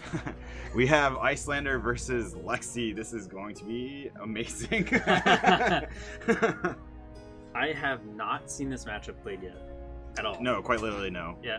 No, haven't seen this at all. I have no idea how this ends up. I can tell you right away, it's gonna be spicy because Bronson has already revealed a Goliath gauntlet. Oh no, he might be playing the the freaking weird 9 pummel Icelander. I don't know. He's got, maybe not, because he's also got Look, here's what I'll the, say. the boots. Command and Conquer for 8 into Lexi sounds good to me. Yeah, I mean, yeah, that's very true. Yeah, he's on CSC and Nourishing. I mean, interesting to be on both. Hopefully you see the Nourishings first. Well, I think I mean, I guess you can just pitch it until... Kano and like Dorinthia would do that just in their 80, right? Because against Prism you want like some density of 6 poppers to have a chance. So yeah, maybe that's why we'll see that. Then on Zach's side of the field is kind of more traditional mostly. You have... The one thing I will say, he does not have any null rune other than the gloves. Yeah, no room 1, so we are racing. It's like, I was like, oh, it's pretty typical Lexi, loadout. And then I was like, wait, we don't want typical, sort of. I mean, I don't know. It depends on how well. So they're both obviously going to be trying to slow each other down. Who's going to do that better? Well, I don't know at this point. I don't know. I sort of feel like Icelander doesn't care too much about what Lexi's presenting. Bronson started with the Nourishing in his hand. That's incredible. And he's going first. He ticked up his tunic, so yeah. I think we're just gonna see a pitch into the Nourishing. Well, he's also Yeah, got why Channel not? Lake Frigid in his hand. I guess he's gonna arsenal that. Makes sense. I wonder Wow. if Zach's just like looking at this like, yeah, I guess I'll load my arrows now. yeah. Here's 3. Yep. Take 3 and go up to 5 intellect. Wow. Neat. This is a fun one. I'm happy I Yeah, picked yeah. this Me too. for the final round. And you know what's funny? This is a win in it. This is Bronson's 3-1. That's great. I do think Zach is actually at 2-2. Okay. So Bronson does need to win this to move on. Well, no, there are certainly some X2s that will make it today. There's think only so. 7 or something like Something that. like that. Yeah. Yeah. So now be on the bubble. yeah. He'll be guaranteed if he wins this. So we've got an endless arrow loaded at the end of Watching him Bronson's draw turn. 5 cards. Yeah, yeah. It's just wild. You know, I'm really interested to see what the first 5 intellect hero looks like. It's gonna have to be It's Icelander. significantly. Ah, well. I'm just kidding. No, yeah, I agree. It would have to have some kind of downside. I think it would actually have some kind of tax built into itself. Yeah, yeah. Absolutely. So, Icelander, start. Wait, so Icelander drew up to 5. Oh, and then okay. Yeah. It's No, kind of that's like his turn. lost on like which turn it was. So Voltaire activation. In on- response, we're gonna play the Channel Lake Frigid. Gonna trigger a Frostbite token. Yep, and Channel Lake will be active for every other card or ability. Yep, for the rest of the turn. And what's really great about Icelander playing Channel Lake is that she can pitch a non-ice card on the opponent's turn, Yep. and it won't get a channel counter until their own turn. Absolutely. And then it's like you get a free turn out of it. Yes. In a way. So. Yep. So we're paying, it looks like 2 resources here to fire the Bolton Shot, which is correct. Frostbite in the Channel Lake. Bolton Shot +1. Bolton Shot's a card that I think is just so impressive for Ranger. You know, when it came out in Tales of Aria, like this card is how to shoot more than 1 arrow a turn. Yeah, absolutely. It gave Azalea a tool too. I mean, Azalea got a lot out of it. It just still wasn't enough. I mean, between like, was it not Locked and Murder? I Search know and Destroy. Yep. Seek and Destroy. Seek and Destroy. Seek and Destroy. Yep. It's a pretty intense card. And It it is. basically guarantees that your opponent's not gonna have an arsenal. If they were setting up cards in their hand, they lose those 2. But Bronson's hand is excellent. He has the Sigil of Permafrost, which, because he's played a non-attack action in the Channel Lake, Mm-hmm. will allow this Waning Moon to give 3 Frostbites to his opponent. 2, as it turns out, because it only counts how many arcane damage he dealt. I think he took all 3. Yeah, No, so- he pitched 1. We can see 2 Frostbites there. So it's a red okay, Blizzard yeah, the Bolt. glare. Yep. So this is probably just the turn for Lexi. Unless there's a blue here to shoot the Endless Arrow, but even then, that's a powerful card to give up. Yeah, I really don't. I mean, you're gonna shoot the Endless Arrow with no buff behind it. I mean, I don't know. I feel like you just. It is a breakpoint that. Oh no, we can't play this. It should cost 3, not 2. That's a Rain Razor that was pitched.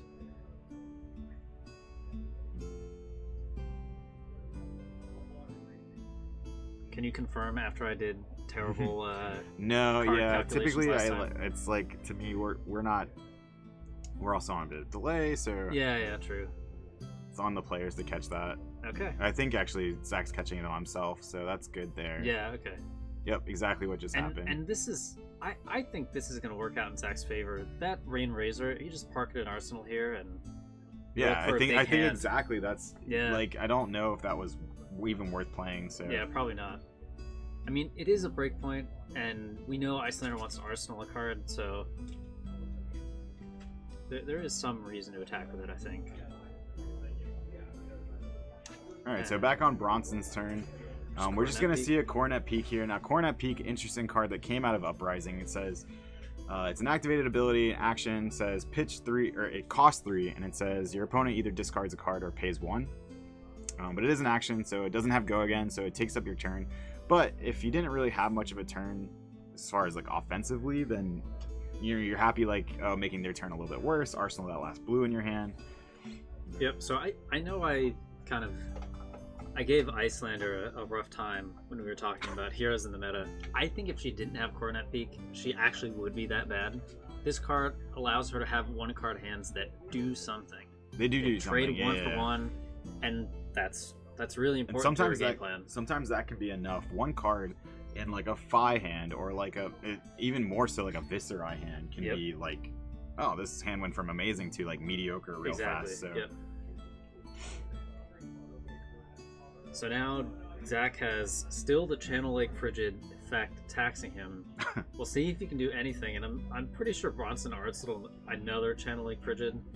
So Lexi won't be having too many good turns for a little while. I don't think. I'll say this, and I've been in an Ice player's position. I've played both Lexi and Olden before. When you see the channel like early, it feels like you're doing really well, but then I don't know. It's like it's almost like an aggro player blowing their good cards too fast. Yeah. And like then it just takes longer to realize it, and like you kind of want to spread those out over the course of the game, make multiple bad turns as opposed to just like one or two really bad turns.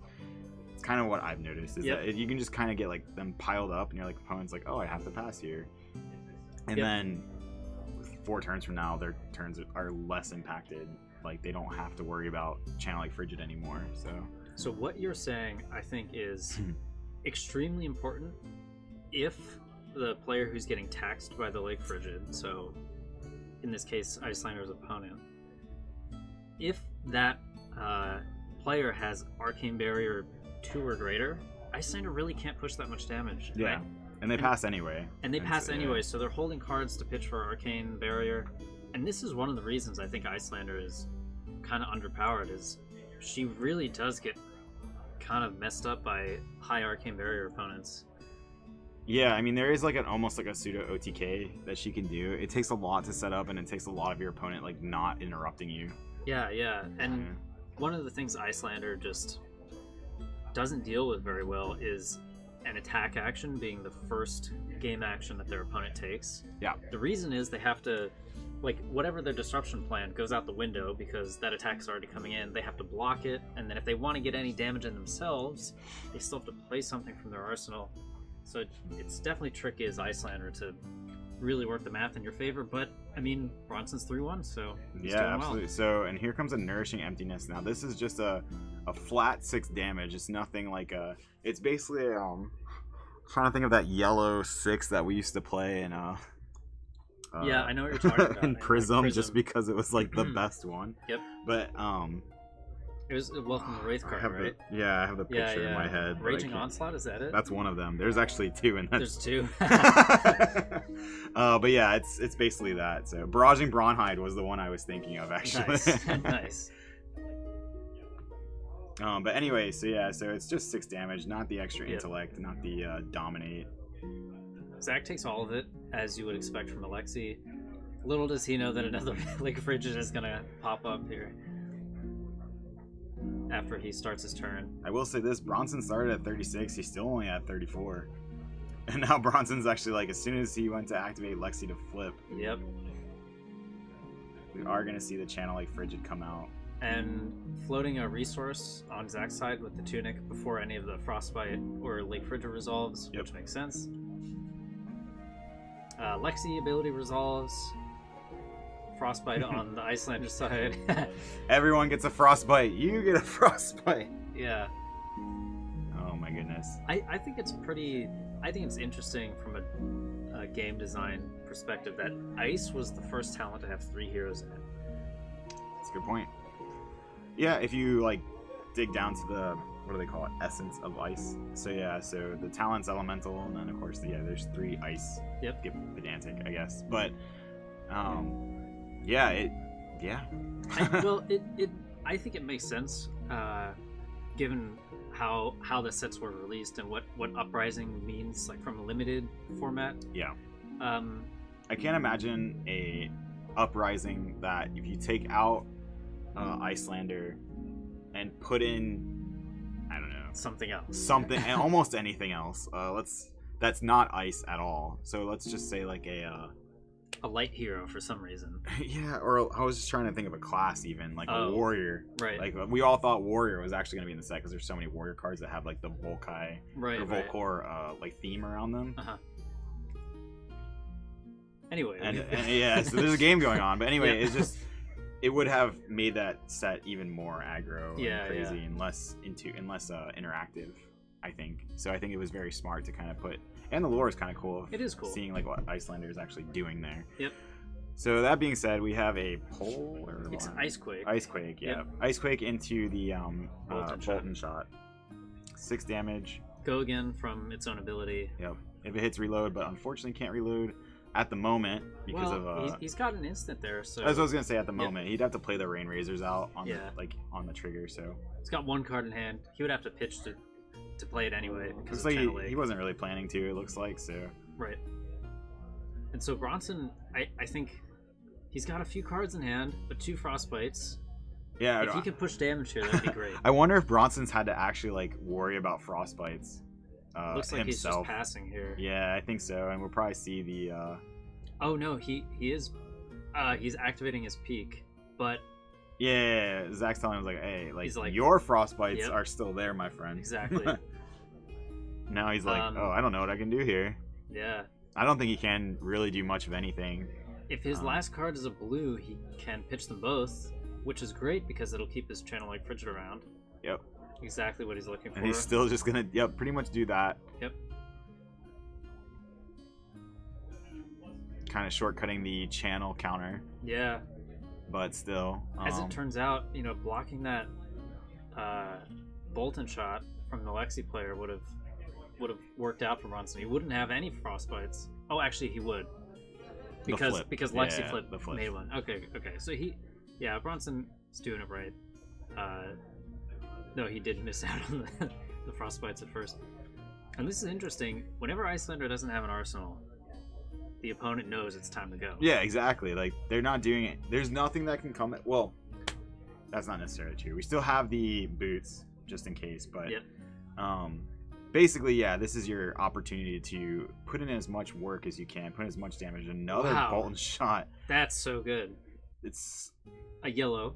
It is a yellow, but we know he has the Rain Razors, right? So Yep. We're passing to reactions here before Bronson gets hasty with his defense reaction. 'Cause Yeah, I think- Zach may want to preemptively, do this Rain Razor if Bronson goes, okay, I'll declare no blocks. he's gonna let him do this, which is fine. Yep. And he's gonna fuse it, though the fuse doesn't mean much here, as he has not played a non-attack action. And he's gonna Waning Moon, but this won't make any frostbites. Also, can't Waning Moon. He can't do it. You're right. He can't even play the Waning Also, Moon. Yeah, can't Waning Moon, as the defense reaction is not an action. that's right.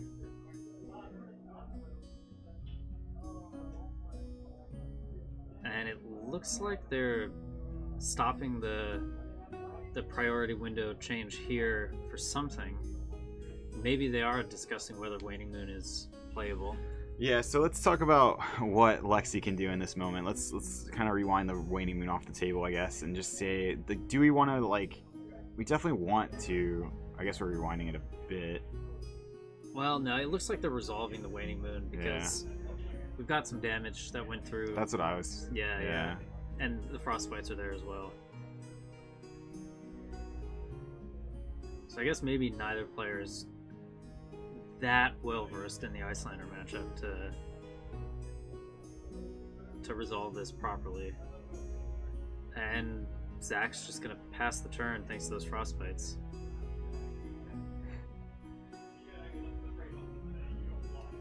Yep, something we'll have to mention to him after the match, unfortunately. Yeah, I mean it's a nuance that doesn't come up too often in the game when something looks for an action being played specifically, Yeah.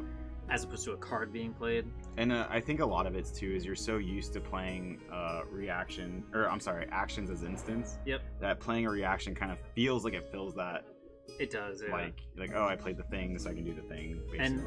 And Bronson really is the type of player to like have integrity. He's not No, doing yeah, this yeah, of course, maliciously. yeah. We definitely know that.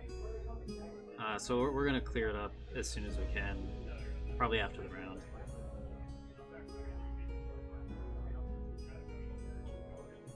And now we get to see the first turn for Lexi without a Channel Lake on the board.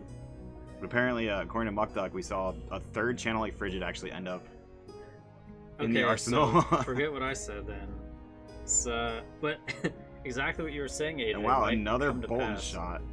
And yeah, that's kind of, I mean, kind of what I was saying. So if Zach can get through these turns, these couple of turns at a high enough life total, you kind of see that a little bit of like, all right, give me the frostbite. Yeah. Like it keeps on coming. But it gets to a point where, so the Channel Lake Frigids will be all gone.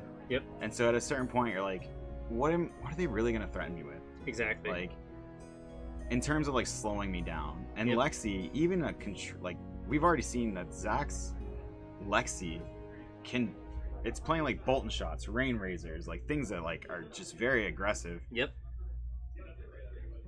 Yeah, so it's just we're gonna have to see if Bronson can at least equal the damage output. Otherwise, yeah, once this disruption goes away, could be in for some trouble.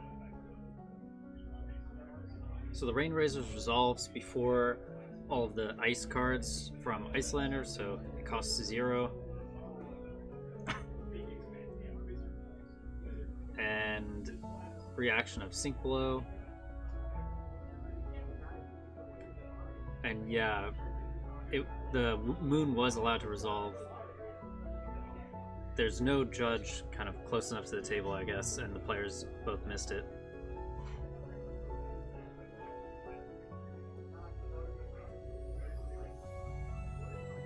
So now the Lexi has a few cards in hand, and you know, the Bolton shot having go again from additional power.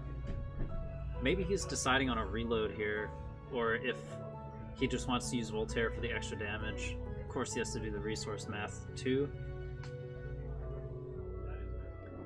And you know, despite all of the disruption, I really like the position that Lexi's in. Yeah, absolutely. So again, I think Bronson's had to put out these Channel Lake Frigids like kind of early, and he's kind of chained them back to back to back. And what could happen at this point is that we get to a point where the Channel Lake Frigids are gone, like we've been talking about. And really, the most that Bronson can ever threaten is like 1 Frostbite with a blue card. Now, again, he might have some of those more impactful, like if this hits or if this deals arcane damage, you know, discard a card or pay 2, things like that. So, Yep. Or get a Frostbite on hit, things like that. But it's just less taxing than what the Channel Lake Frigid is able to do. It's an eternal Frostbite on everything. Yes. And So we saw Zach elect to reload through Bolton shots, triggered ability, and this allowed him to fire a Chilling Ice Vein and fuse it off of a single blue pitch. Yep. Which is that actually feels pretty bad for Icelander. I mean, everything just all of the disruption was canceled out by this on hit from Bolton shot, allowing for the free reload. And it comes in for 7 because Rain Razors is still active. Yeah, and Bronson, having used as many cards from hand as he did, just has to take it. Muckduck. Hopefully we see the true spice of Goliath Gauntlet on a Rifting. I mean, yeah, that'd be neat. I mean, I'd love to see Rifting played in general. I think that card, every time I think there's just like some way to break Rifting, there isn't. I think sadly Erase Face is going to take up that slot of 2 cost, 2 block. Yeah, I mean, you have to be better than both Command and Conquer and Erase Face. So Yeah. And Cadaver's Contraband while we're on that topic. And so Bronson's just going to activate the Coronet Peak, make Zach get rid of a card. We actually see Zach with a Channel Lake Frigid of his own. Yeah, this is just... I don't see how the Icelander can not only make these plays, but deal a bunch of damage at the same time. Mm-hmm. And this has been my experience through testing her, is that it's really hard to defend, deal damage, and disrupt all with just 4 to 5 cards. And what happens when this Channel Lake Frigid is gone, right? So now Zach just plays a Channel Lake Frigid of his own. That's going to come out. And now Bronson's taxed for the rest of, like, the next turn, the turn after. And Zach can actually... so Bronson actually playing an Arctic Incarceration just to be able to... Winter's Bite. A Winter's Bite, sorry. Winter's Bite, just to be able to Waning Moon here. And so this is... So he can actually a do window. all of it. Yeah, This he is can a actually window do... for Bronson. Yeah, he can actually do all of this before the Channel Like Frigid resolves on Zach's side. Yep. Though he might have wanted to let the Winter's Bite resolve first. Just that Zach had fewer options Arcane Barrier wise, but it seems like he had the resources either way. So Bronson layers it with the Waning Moon. Yeah, And absolutely. then the Winter's Bite. And yeah, I think Bronson's gonna have to push some kind of advantage here because Lexi took a turn not throwing arrows at him. So here's the funny thing, though. Because Channel Lake Frigid is out on Zach's side, Bronson's actually able to pitch 2 cards to keep his Channel Lake Frigid for Cornet Peak. Yeah, that would have happened either way. I think, play some spell and He then could pitch have. to Waning He Moon. definitely could have, but then Yeah. he couldn't have Cornet Peak. I don't know. Right, It's right. like Now he gets to peek and Arsenal a card, which Yeah. is strong. And he's holding a Blizzard, which is one of the coolest cards in Iceland because you can play it from hand, but it's going to end up in Arsenal here. I think if he goes.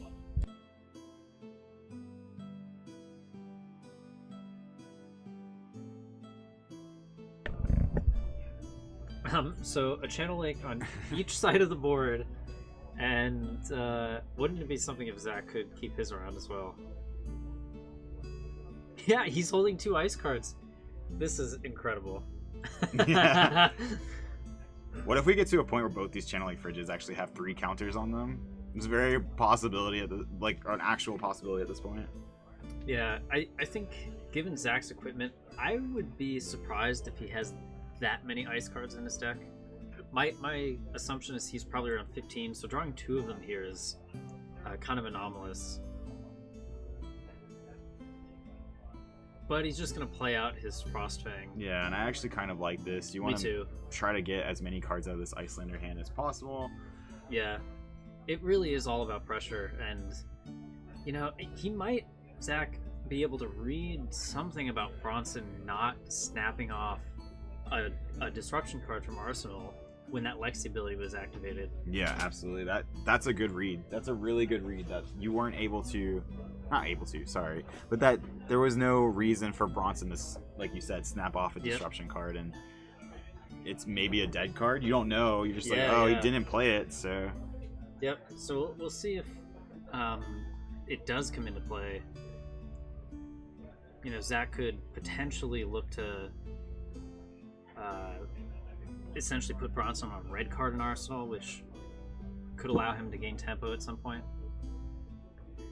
And Bronson pitched to the on-hit effect here of the Frostfang.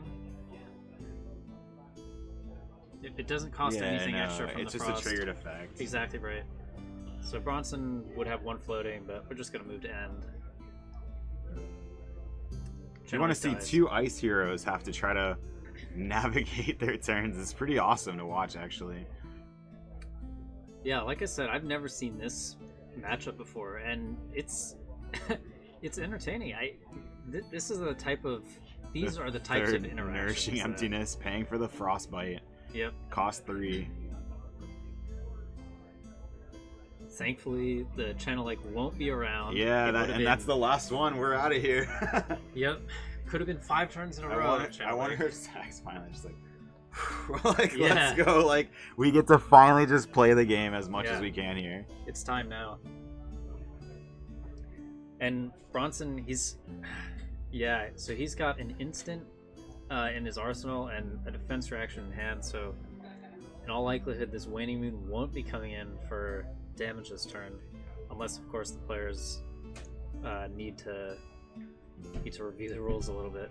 15 damage has been done by Nourishing. Yeah, you're not wrong. I mean, he sent 3 Nourishings, the first one on the very first turn of the game, so with Dominate in the effect, of course. So we're actually going to play a 3 of a kind here. Yep. And this Blizzard doesn't have a target yet. No, still no target. Wow, okay. So Zach, if he can make the read of a Blizzard, this turn could be pretty cool. Yeah, I mean, Blizzard doesn't even really do that much at this point, as long as he has the resources to pay for it. Yep. And that's one of the things about 3 of a kind. Every time Zach plays a card, Bronson looks at it, is like, yep, still Blizzard. Yep, still is. And we've seen some builds of Lexi the Shock Charmers being the resource outlet for drawing a bunch of cards through 3 of a kind.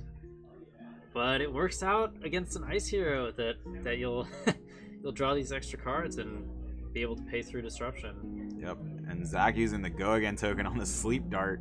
Sleep Dart coming in for 5 damage and Go Again. Now, I'm pretty sure Bronson's going to fire off that Blizzard, but I'd assume at this point that Zach probably has the resources to pay for it. Yeah, 4 cards in hand still. Yeah, the other issue will be the Frostbite. Yep, so he's going to need a blue at the very least to clear both the Frostbite and the Blizzard tax. So we might need 2 resource cards from Zach to get things going here. But he does have a tuning resource. Is Zach choosing not to pay? Oh, there we go. There we Okay. go, yeah. I think they were just resolving the Icelander ability first. Yeah, of course. Yep. And we see a block for 3. Sleep Dart, an extremely relevant on-hit effect against Icelander. Blanking out her hero text would mean no blue card played from Arsenal. It would only be until the end of her turn. So Oh, that's true, So yeah. it's not too bad. Okay, you're right. You're right. It's cool to watch how much interaction this game can have. Yeah, I mean, Yeah. even actually just the last game with the Fi and a Droma, and then this game, it's just been pure interaction. It's Yep. it's kind of a breath of fresh air, to be honest. Yeah, to it is. actually, like, talk about Flesh and Blood, and it's not over in 5 minutes. Did you draw to 4 or 5? There was a Nourishing Emptiness already played, actually 2 earlier in the game. So the Nourishing Emptiness that hit on Icelander's most recent turn won't have been turned on. Yeah, he only drew 4. Yeah, he only drew 4. He played 1 card from Arsenal. That was the Blizzard. So we have, I suppose now priority should be to Zach, and he's considering his plays here. I think I saw him flash another 3 of a kind, so yeah, he's just gonna bide his time.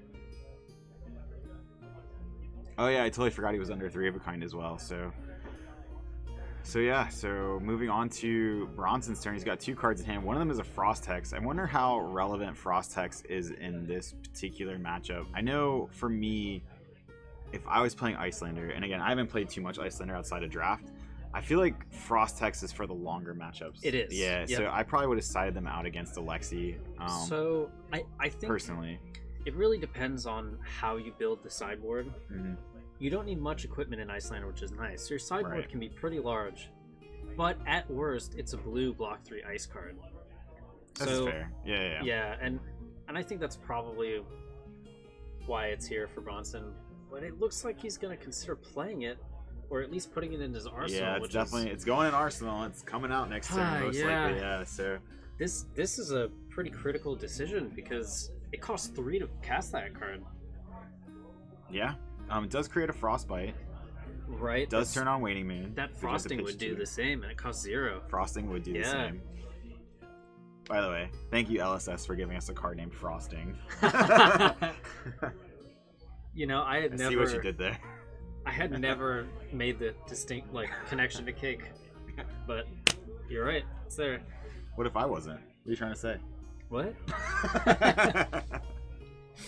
Just like frosting, dude. Like cold stuff. Sure. Sure. Oh, the Command and Conquer. Yeah, so maybe we see the Goliath Gauntlet next turn. Oh, but Oh, here's the Art of War. yeah. This is such good timing for Zach. I think if you're Bronson, you just fire off the... I don't know. I feel like you just fired off to give him the Frostbite. I don't know. It doesn't really, super matter, but So- maybe you stop the... you make the attack cost the rest of the 2. I think. Oh my goodness, he also has a Rain Razors. Yeah, maybe Bronson is deciding now is the time to try to tax. That's a good point. I mean, But- now but it costs- he's burned a card in hand. Yeah, it cost him a card to pitch to play that. I mean, I don't know about you, but I think 3 mana to give 1 Frostbite is not. Yeah, one Efficient. Frostbite that's not going to do the arcane damage. You're never really going to... The Frost Text is probably never going to do damage most of the Right. time. Like, unless you eat a lot of damage, and then Yep. you're like at the end of your turn, before you end your turn, I'll Yep. try to give you some Frostbites. And now we have not only a card in Arsenal, not only a Rain Razor's played, but 3 of a kind to draw Zach into as much gas as he needs to close this game out, I would say. Yeah, and Bronson has a Hypothermia in hand, which I don't think he can play from Stormstriders because it's not a wizard card. No. So Bronson Yeah. really doesn't have any outs to what Zach is going to present here. It's just going to... He just has to block as best as he can. Yep, we are going to see a pitch, but isn't any non-attack action from the Stormstriders? I think he just caught it. Yeah, Okay. they just brought it back. So. Okay, alright. And I think Bronson's going to say, you know what, I did it incorrectly, so Yeah, I continue with your activated my turn. Storm Striders. Yep. That was a legal play. However, playing the Hypothermia was not a legal play, so at this point, we're going to play from this point on. Yep. Also, like some nuance to note is that Bronson actually didn't have a priority window there once he let the 3 of a kind resolve, so he could not have played the Hypothermia until the first attack came in anyway. This is also true. Um, Either way, moving on, we have the Bolton shot into 8. Yeah, Bronson is a gentleman. Absolutely. Bronson going to go down to 14 here.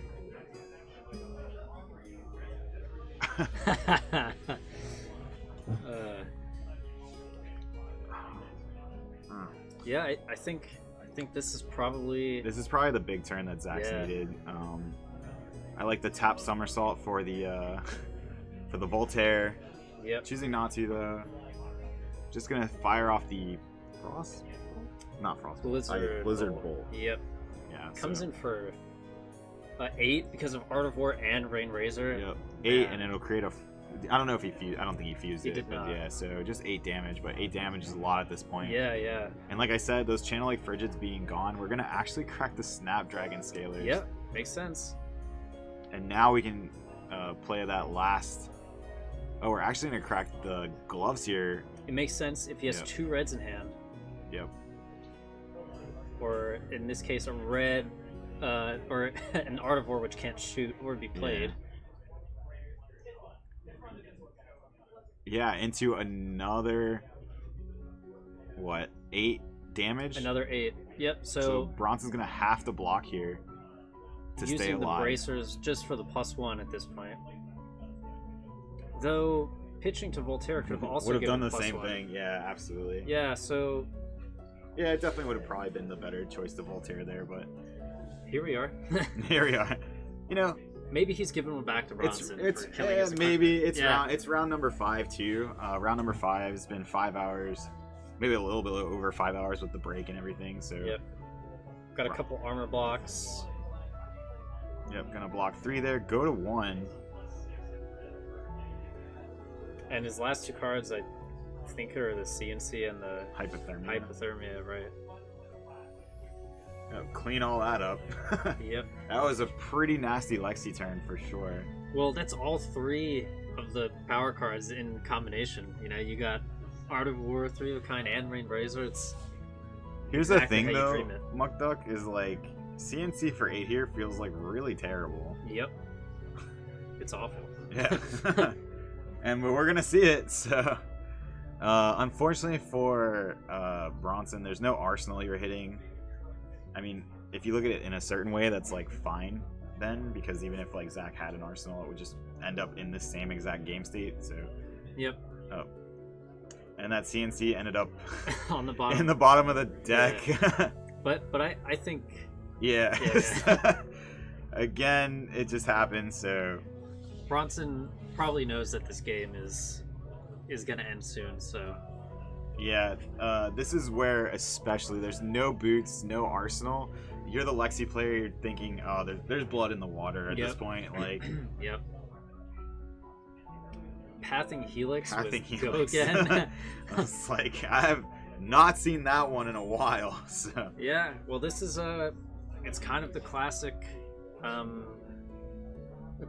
arrow for this combo type of Lexi, right? Yeah, it's just absolutely. 0 cost, has a breakpoint. that breakpoint mattering so much right now because, I mean, he's just gonna have to get both cards out of Bronson's hand. So.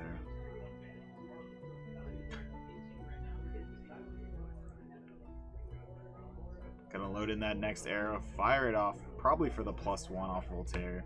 So coming in for 5. Bronson having exactly 5 to block. Yep. So this is I'm sort of wondering, like, could Icelander, with her density of 3 blocks, and she has quite a lot. Most wizard cards block 3. Yep. Of course, it's just the ice ones that the non-wizard ice cards that block 2. I wonder if she could fatigue Lexi. Yeah, well, okay, so here's the thing. Maybe. But here's the reason I think no. Okay. At this point, at least. No, not at this point. Yeah. I mean, if that were your game plan. Okay, from yeah. the start. Then maybe. I was thinking from this point you're giving up 2-for-1s every turn. Yeah. So Not now. Yeah. At a certain point you're gonna run out of those. Yeah. I just mean, like, the damage trading never seemed to work out for Icelander, so she might have to be more defensive and pick the spot for disruption that's backbreaking. Right. So here's where I probably wouldn't use it.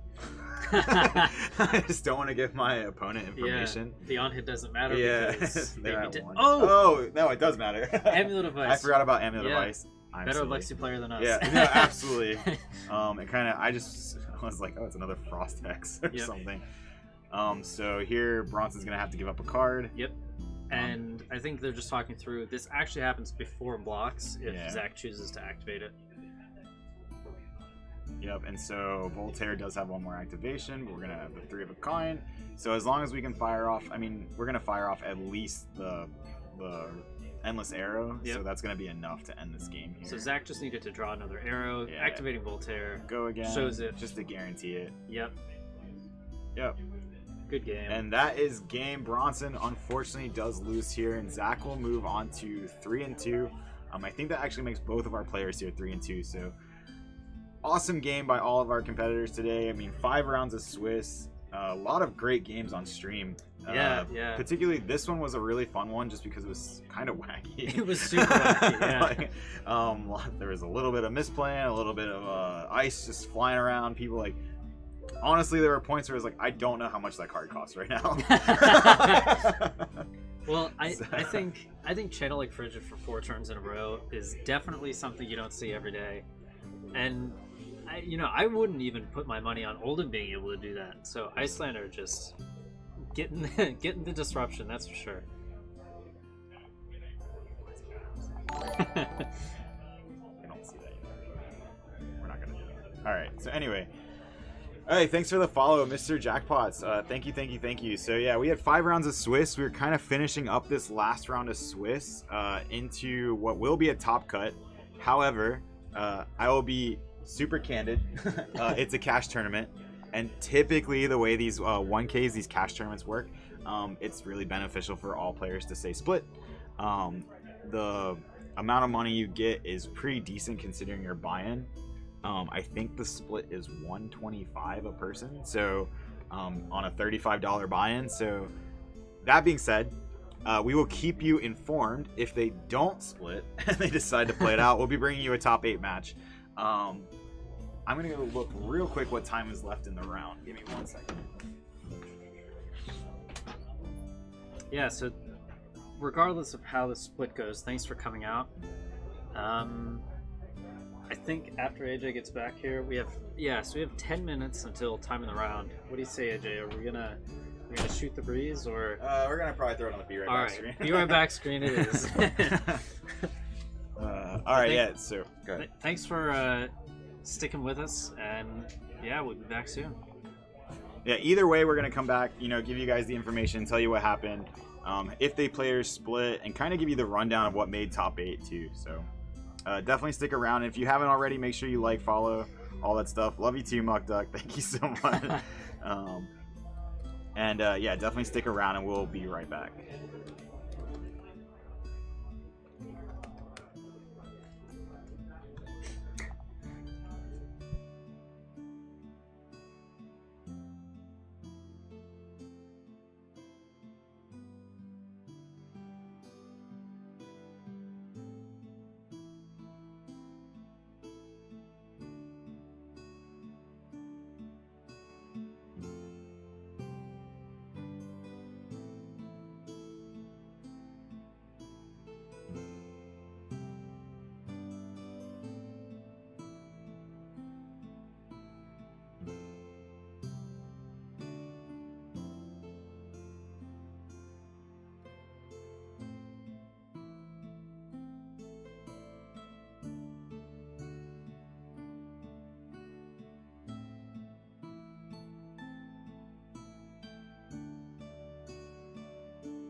don't like that. Zach, I've got a Monarch first and a welcome to the raid pack for you. And Gerald Tom. So I got 2 packs for you here. Monarch first and a welcome to the raid. All right, and because of the gracious benefactor of Bronson, we've got some content creator promos and content creator playmats from him. So we're gonna go ahead and wrap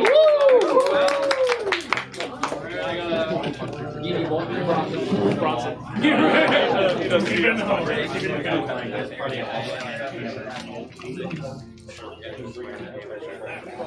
Oh, I can hear myself.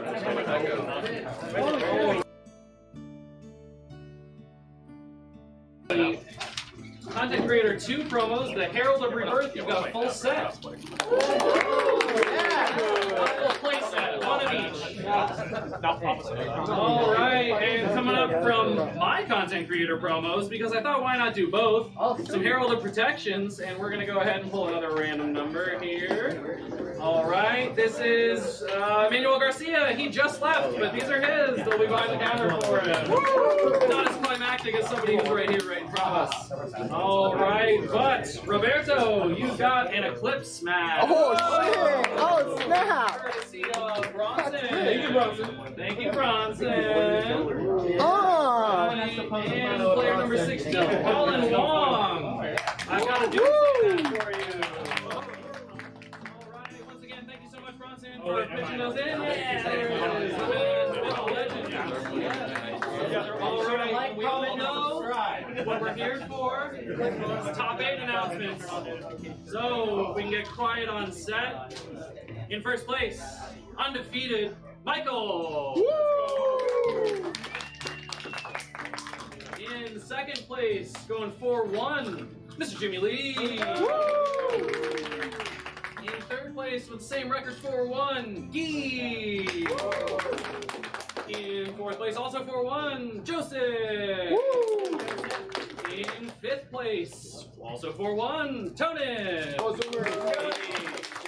In sixth place with 3-2, Joshua Wells. And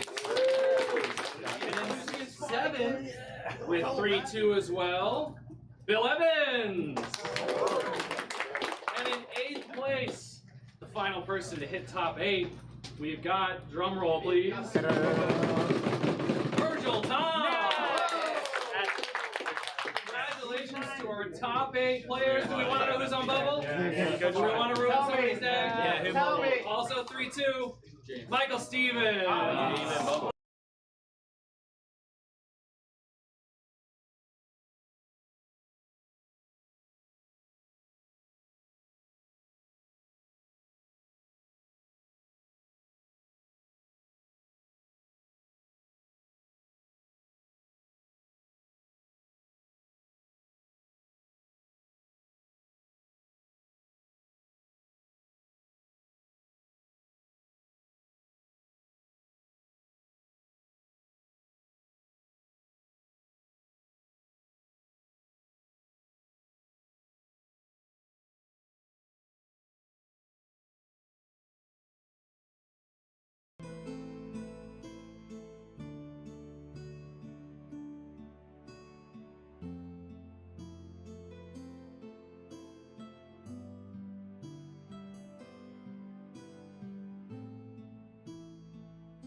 you.